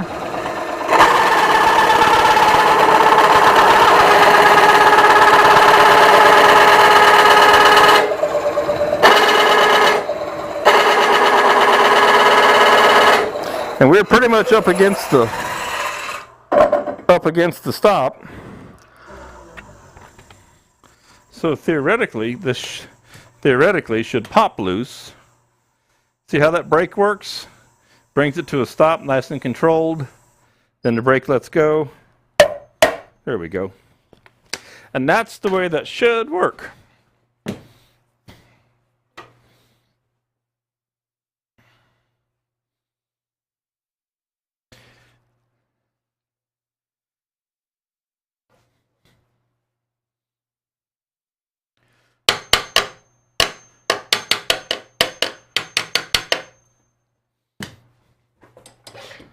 There we go. And the beauty of this bowl coring systems is that they pop right out. That's it. It just goes in the banjo and out it comes.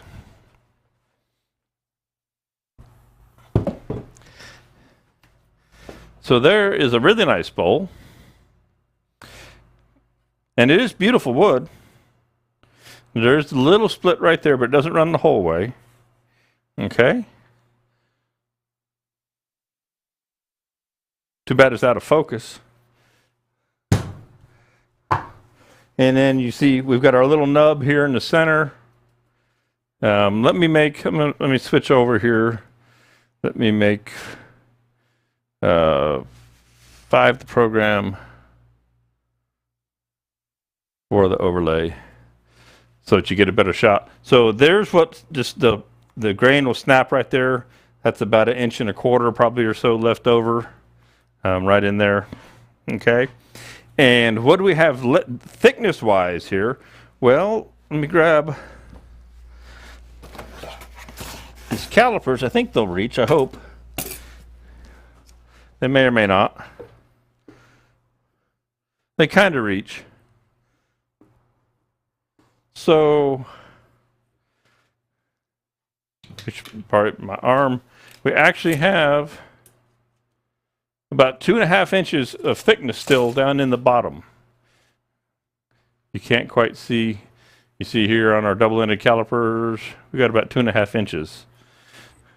That is bizarre looking at the feed. It's doing all kinds of crazy things.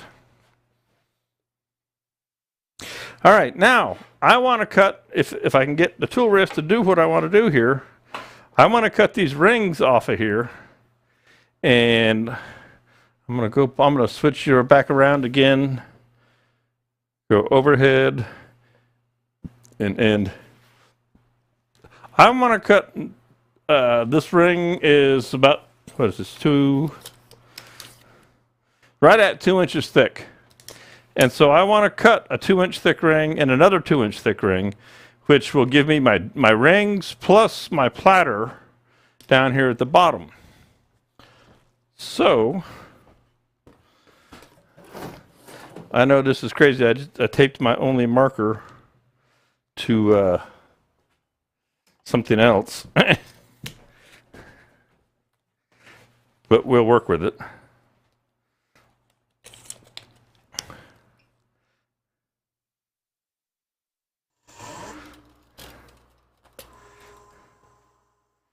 So I'm just going to make myself a reference here. That marker will mark. It's pretty rough on the outside.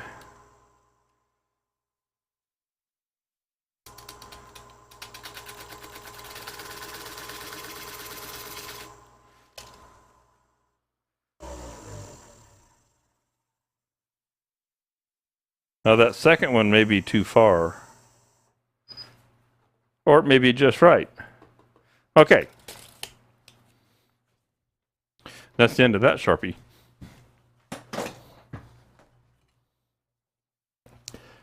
So,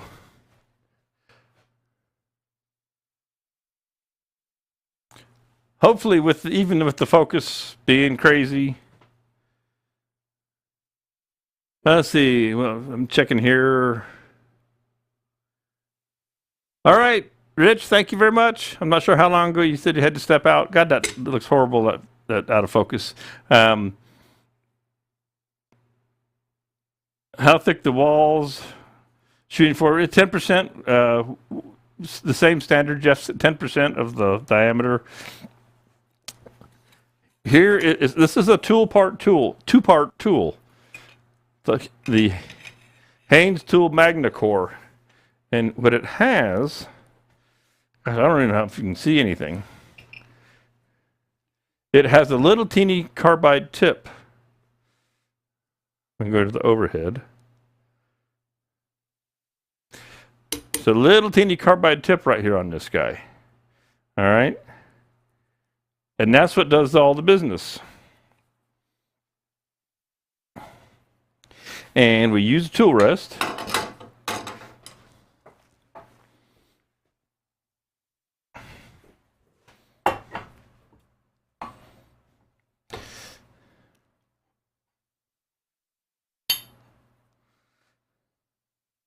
And I want these rings for a project in the future where I'm going to have the wood ring and then a resin center for some platters.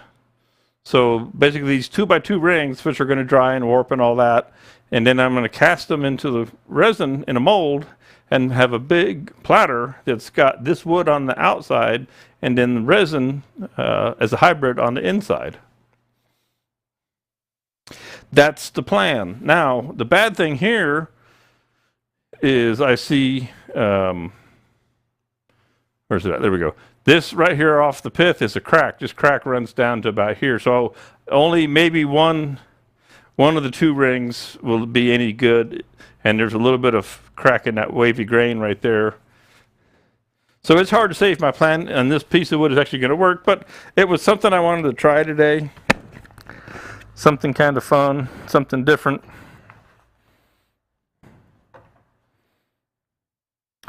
And that's as far away as I can get. Alright, so the shot you're getting is overhead, and you can't see the tool and end. So I'm going to turn off the overlay and just give you that overhead shot.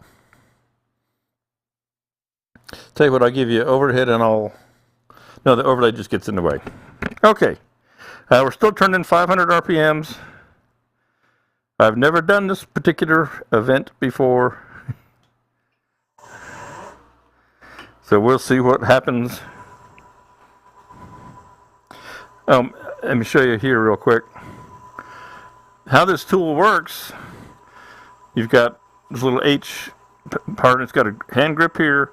It goes under your armpit, and you hold it just like so. Okay, so it's can be a little scary to use.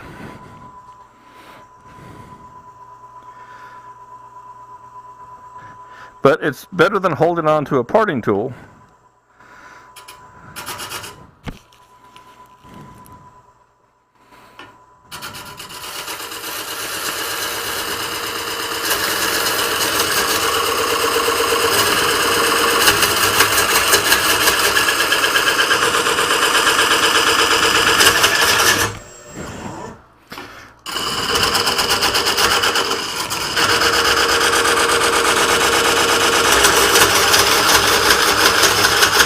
And it will cover you in chips. Without a doubt.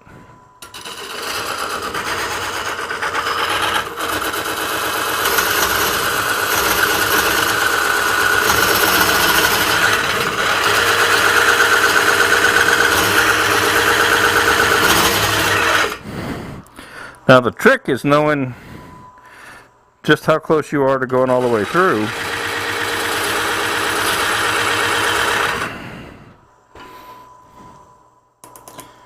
And I'm real close, so I'm going to this is a tricky one to try and figure out how to hold on to this guy, because I don't want it to go flying, and I don't have it on anything holding it.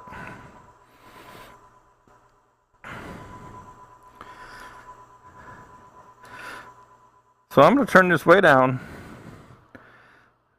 being 250.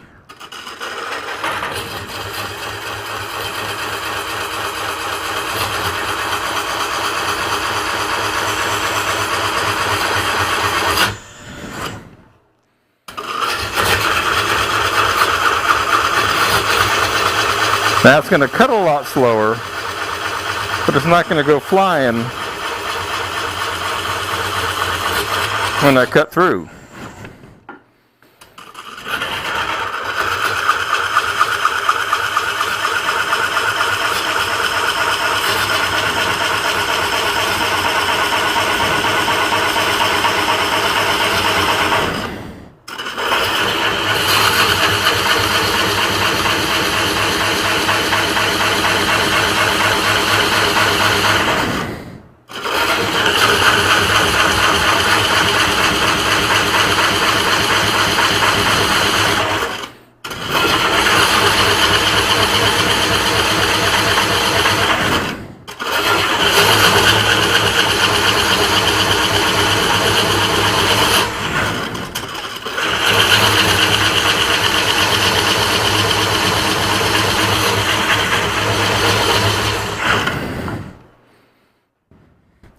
Can't be too far away.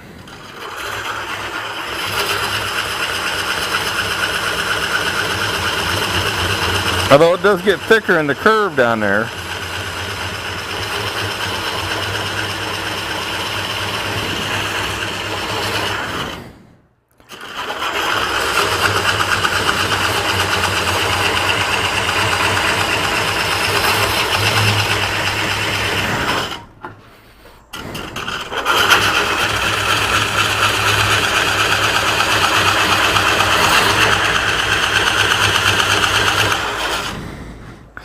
I bring the tailstock up to catch it, which it could, but then I beat up my brand new tailstock. I think this is just going to kind of flop at this low RPM.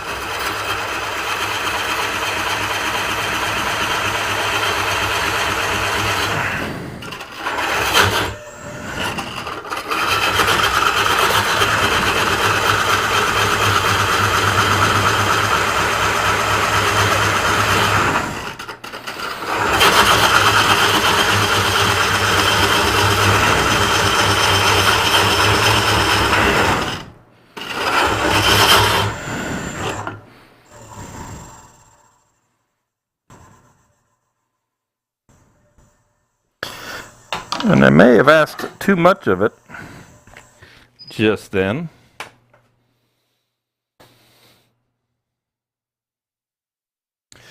Boy, it's so close.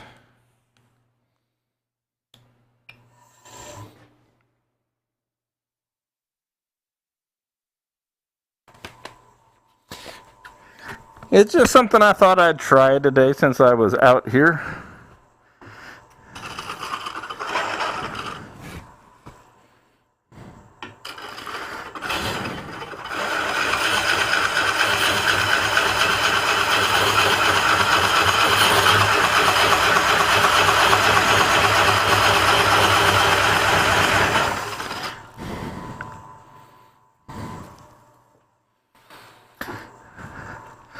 The other thing one could do, you could come in at the end, from the end, and start to carve away and make it straight up and down. But I don't want to lose that profile for my platter thing that I have in mind. I'm going to extend this out just a little bit.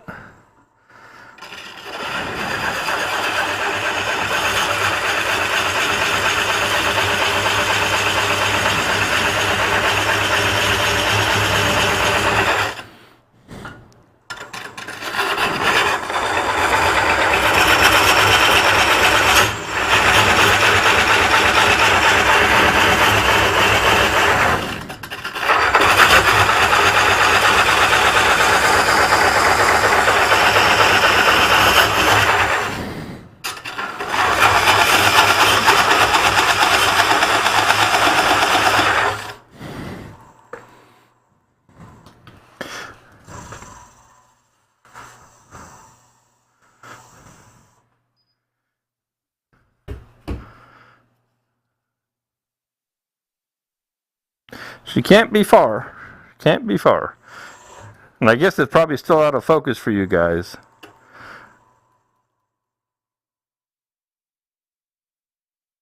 So for a 1640, does the Max 4 make sense? Actually, no, because you can't really utilize that bigger blade. Your 1642 only do a 16-inch bowl. So if you use the standard Bowlsaver like I use today, you can cut the inside of a 14, and then your outside would be the 16, which is the biggest piece you could use. If that makes sense.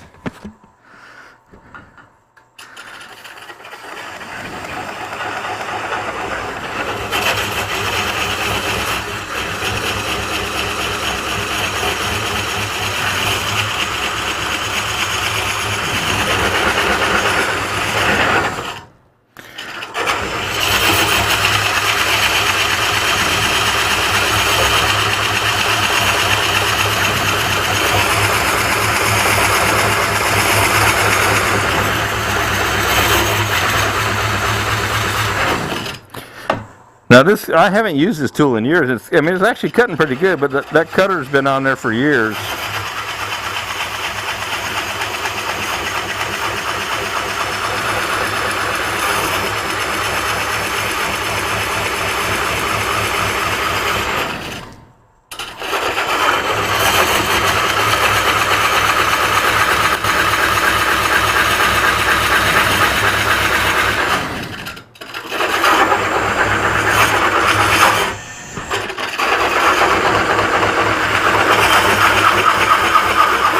There it goes. There we go. Perfect. He says, perfect.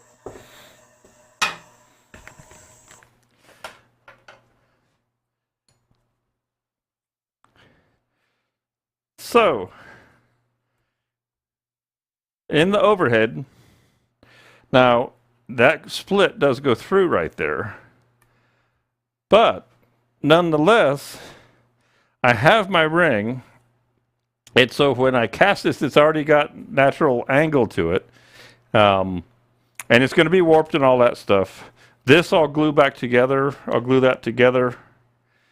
And then cast this in a resin, and I'll make a big giant platter out of it. So we'll have a resin center with the natural wood border on the top and the sides. All right, and so that was right at the pith as well. So it was a lot of work, but I got what I wanted.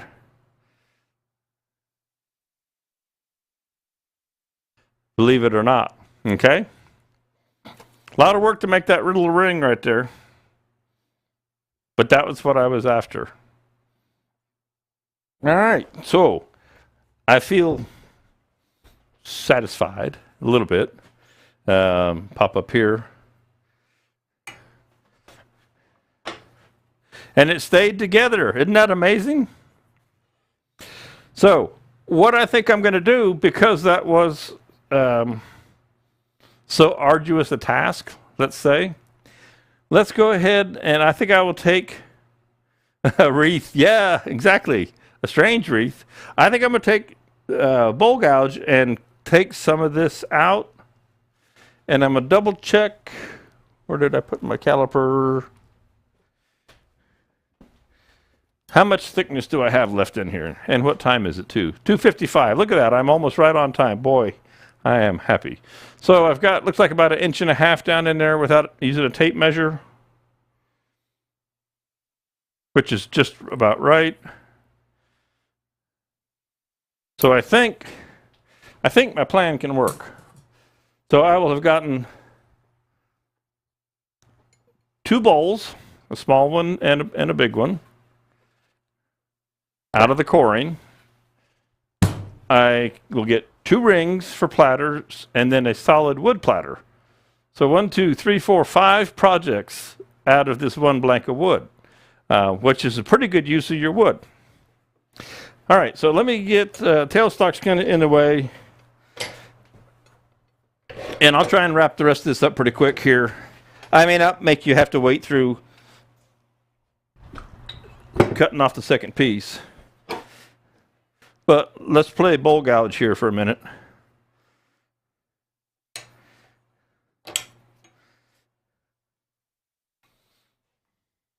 And I sure do apologize for the focus issue.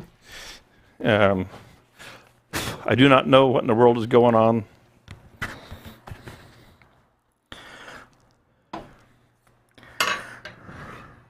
All right, so let's kind of straighten this wall out a little bit and just take some of this out of here. Let's put you in the end camera and an overlay of the overhead, and that should work. And we could use some more speed. And you know what? Let's do this real quick too. If we can reach around here. We can clean this outside up. It's going to warp, but you know, whatever.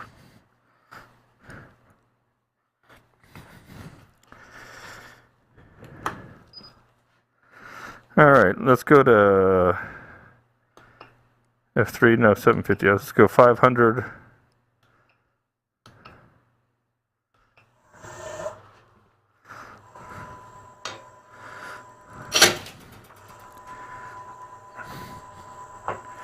Guess I should have had that a little bit tighter, eh?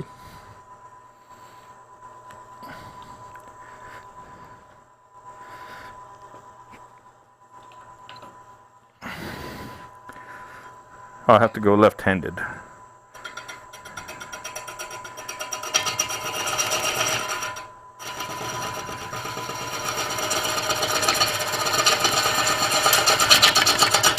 There's a big old knot right in there. I'm trying to go downhill, but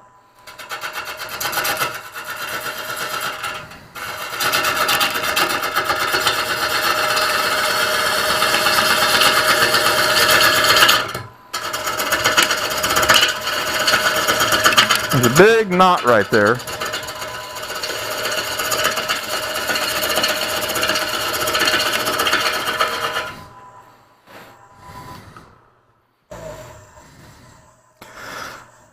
All right.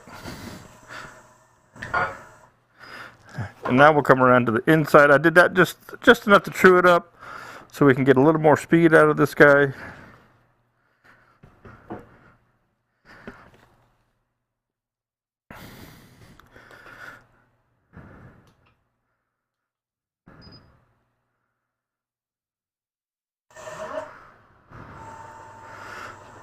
All right, so we popped her up to 750. So we rested a little high.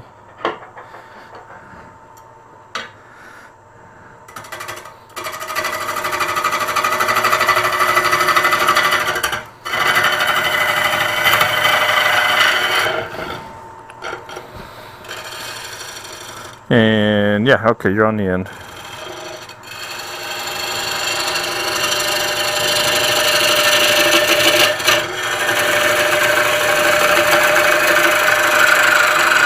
So I'm just going to kind of flatten this one out a little bit.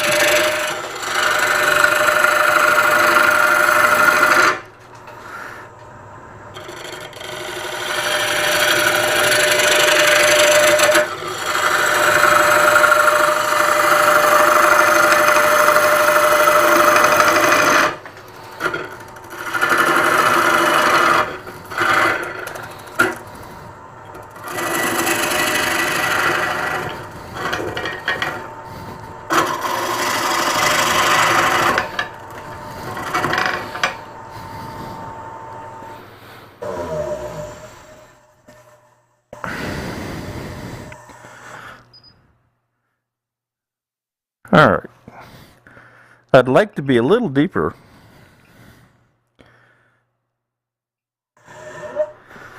Let me try a different gouge. That one is so sharp. Profile-wise.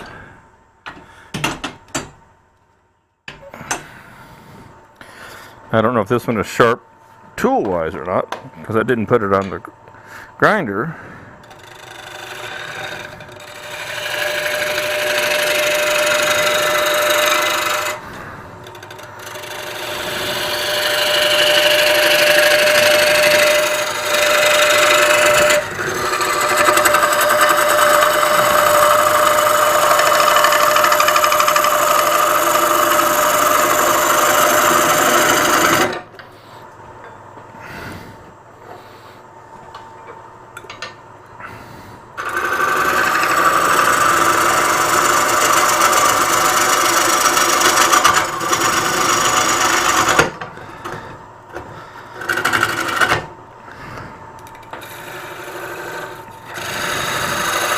Reaching all the way across.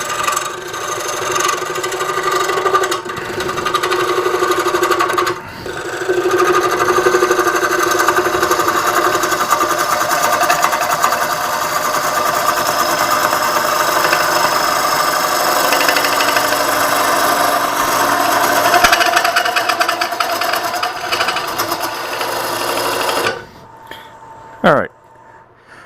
What I also might do, just to save myself some time, is make this one a little bit thinner. It's smaller, so I could just go and take some of this away, and then I won't spend as much time with the vortex tool.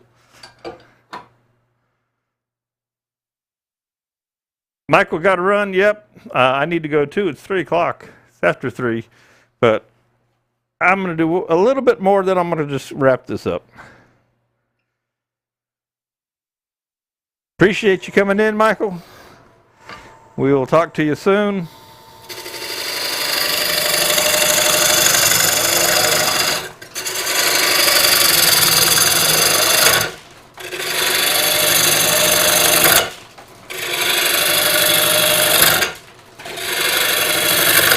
Some of this doesn't sound very solid right in here.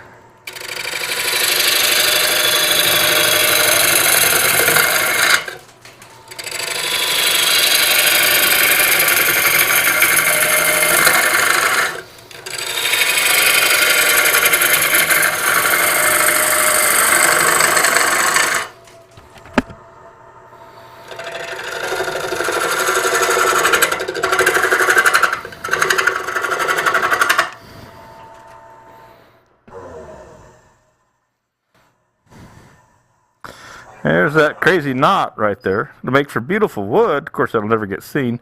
There's a knot right there.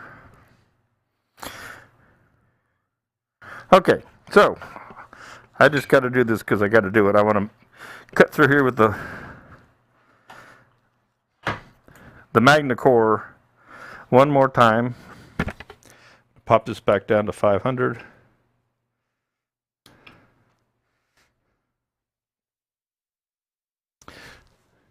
Not nearly as thick, so it should go faster, he says.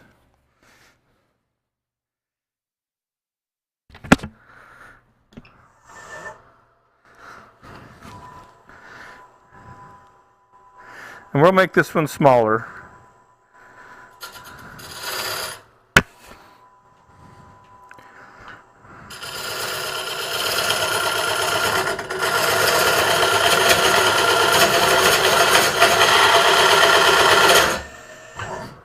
There's a lot of resistance.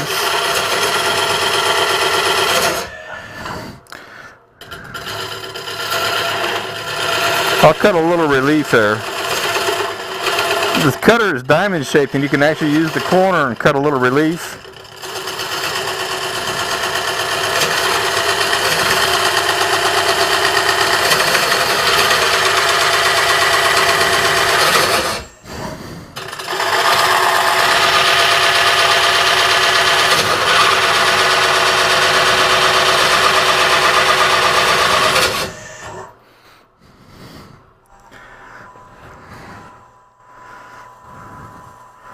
Okay.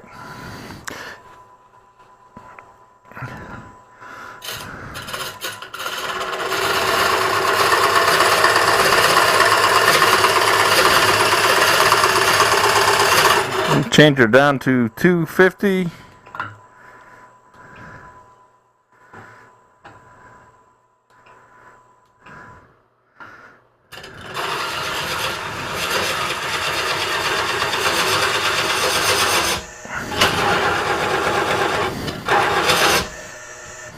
Let go.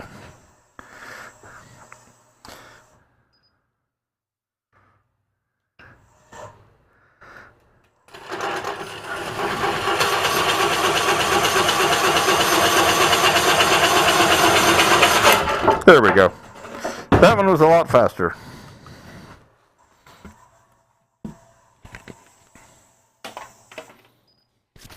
I'm a mess, but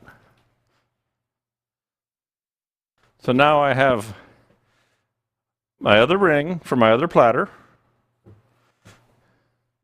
and I have my platter right here. If I pop you into, if we reverse these, now I have my platter left. So two bowls, two rings for other platters, and I still have my wood platter, my beautiful pecan wood platter right here, which I guess, is about 2 inches thick, and it's going to warp and all that stuff when it dries, but we expect that. So we've got 5 nice pieces that aren't just bowls. We got 2 bowls, 2 other hybrid pieces to work with. Now I'm looking for my calipers, and we got a nice pecan platter, all out of one 17-inch by about 5-inch. Pop you back up here. This thing was maybe 5 or 6 inches deep. So I've still got, looks like 1.25 inches or so up here in thickness this way. All right, so that I got plenty of wood for that to be a platter. So I'm like super stoked about how this worked out. Yeah, the focus, I'm just so irritated about the focus there today. But as a platter, this will be cool. I'll clean this up just a little bit.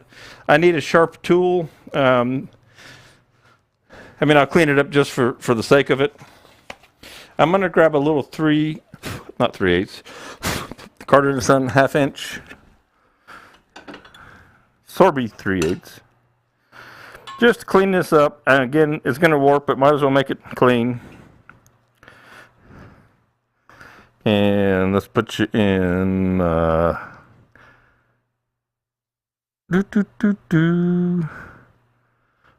5 for the program, 4 for the overhead.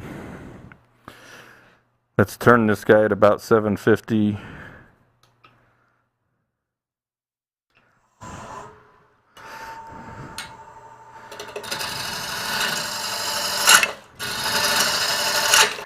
So some of this wood is pretty nasty. And what I'm doing is just so that it'll be uniform in thickness and dry evenly.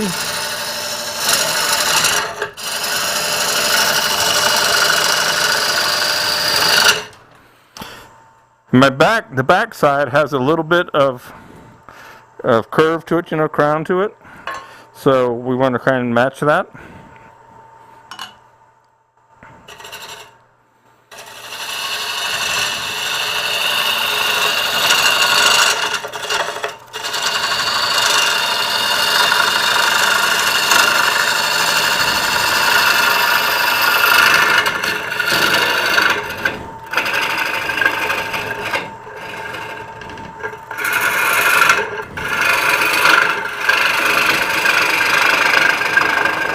Even green, this stuff is hard as a rock.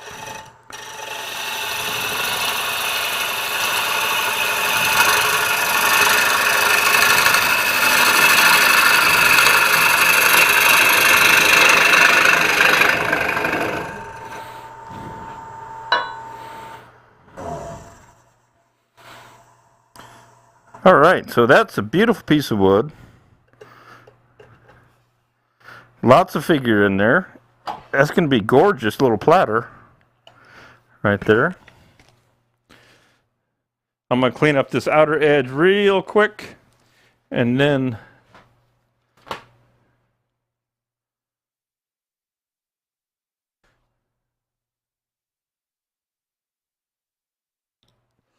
well, when I was using the MagnaCore, that was a whole lot of surface area. Putting resistance to it, going down through there, and it is probably, as Michael says, it is the catch detection trying to make sure that everything's all cool.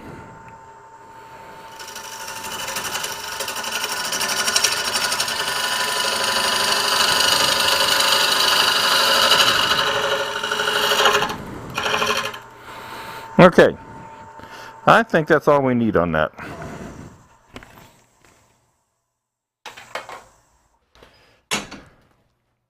So we made a mess. We had fuzzy cameras. I don't know why. I'm irritated. Let me get this overlay off. Fuzzy cameras, for some reason, they're in the feed. Again, if the recording is clear, I will put this whole thing up onto YouTube with the recording instead. This will work.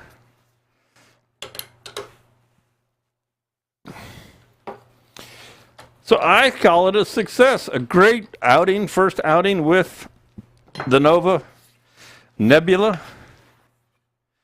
We get a beautiful platter. Right?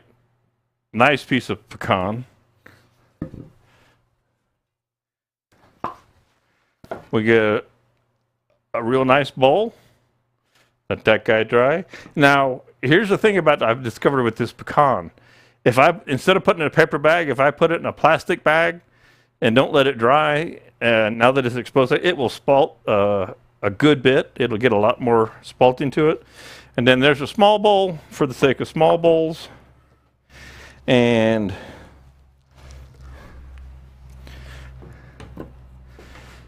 two rings. So we got all kinds of goodies today. I know I had fun. I love this lathe. This was fantastic. So happy that it is here in the Spiracraft studio now to work with. We'll put all that stuff in plastic bags. So, good deal. It is time to wrap it up. 3:14, just a little overtime. Again, looking at that monitor just drives me crazy. But those of you that are still here hanging with me, well, I really appreciate it. And I hope you maybe give consideration to the NOVA Nebula. They are very hard to get. There was, I can't remember what the number was that came in on the first shipment. I think they said 60, but I don't think it was that high. And I had 2 of them. And then the next shipment in February, there's only 24. And Spiracraft has 2 again. So if you're interested in one of these, you would want to get in there and order that from us. And it'll come in February, and it'll drop ship from Nova. It'll come into Chicago and drop ship out of Chicago. Like I said, we've only got 2 of them, 2 out of the 24. Not a lot coming in. So, and it's going to be that way until sometime next summer. And then we'll put 2 more in the next, whatever the next order is. And all that good stuff. So, also, just so you guys know, and I'll make a post, but next week is Christmas. There won't be any live stream, no Spiracraft Live next week. We'll be up visiting with my parents up in North Georgia and enjoying the holiday, taking a break. So we will be back after that. Right after whatever the next week is after Christmas, we'll be back and doing all kinds of good fun things. 27th. Michael, you got a calendar in front of you? You got one in your head. I couldn't tell. I don't even know what day today is, to be honest. So we'll be back the week after Christmas and with a fun new project. Again, that fuzziness, I'll go look at it as soon as I'll walk in the office and see what it looks like. And I'll take this recording and put it back up and delete that mess if it's that way. So everybody, thank you. Have a good Christmas. Merry Christmas, as Facebook user says. And let me hit number 7, which should play me out of here. Okay? Thank you so much for hanging with me. I hope you enjoyed today's presentation. I had fun. I made a mess. Let's see if 7 is what I want. Yep. It should be. Come on, come back around and play. Or is it blank? It's just blank. It's not that one. Where'd it go? I may have to go into the control room and hit it. I want to play you guys out, even though the recording is horrible, or the video is horrible.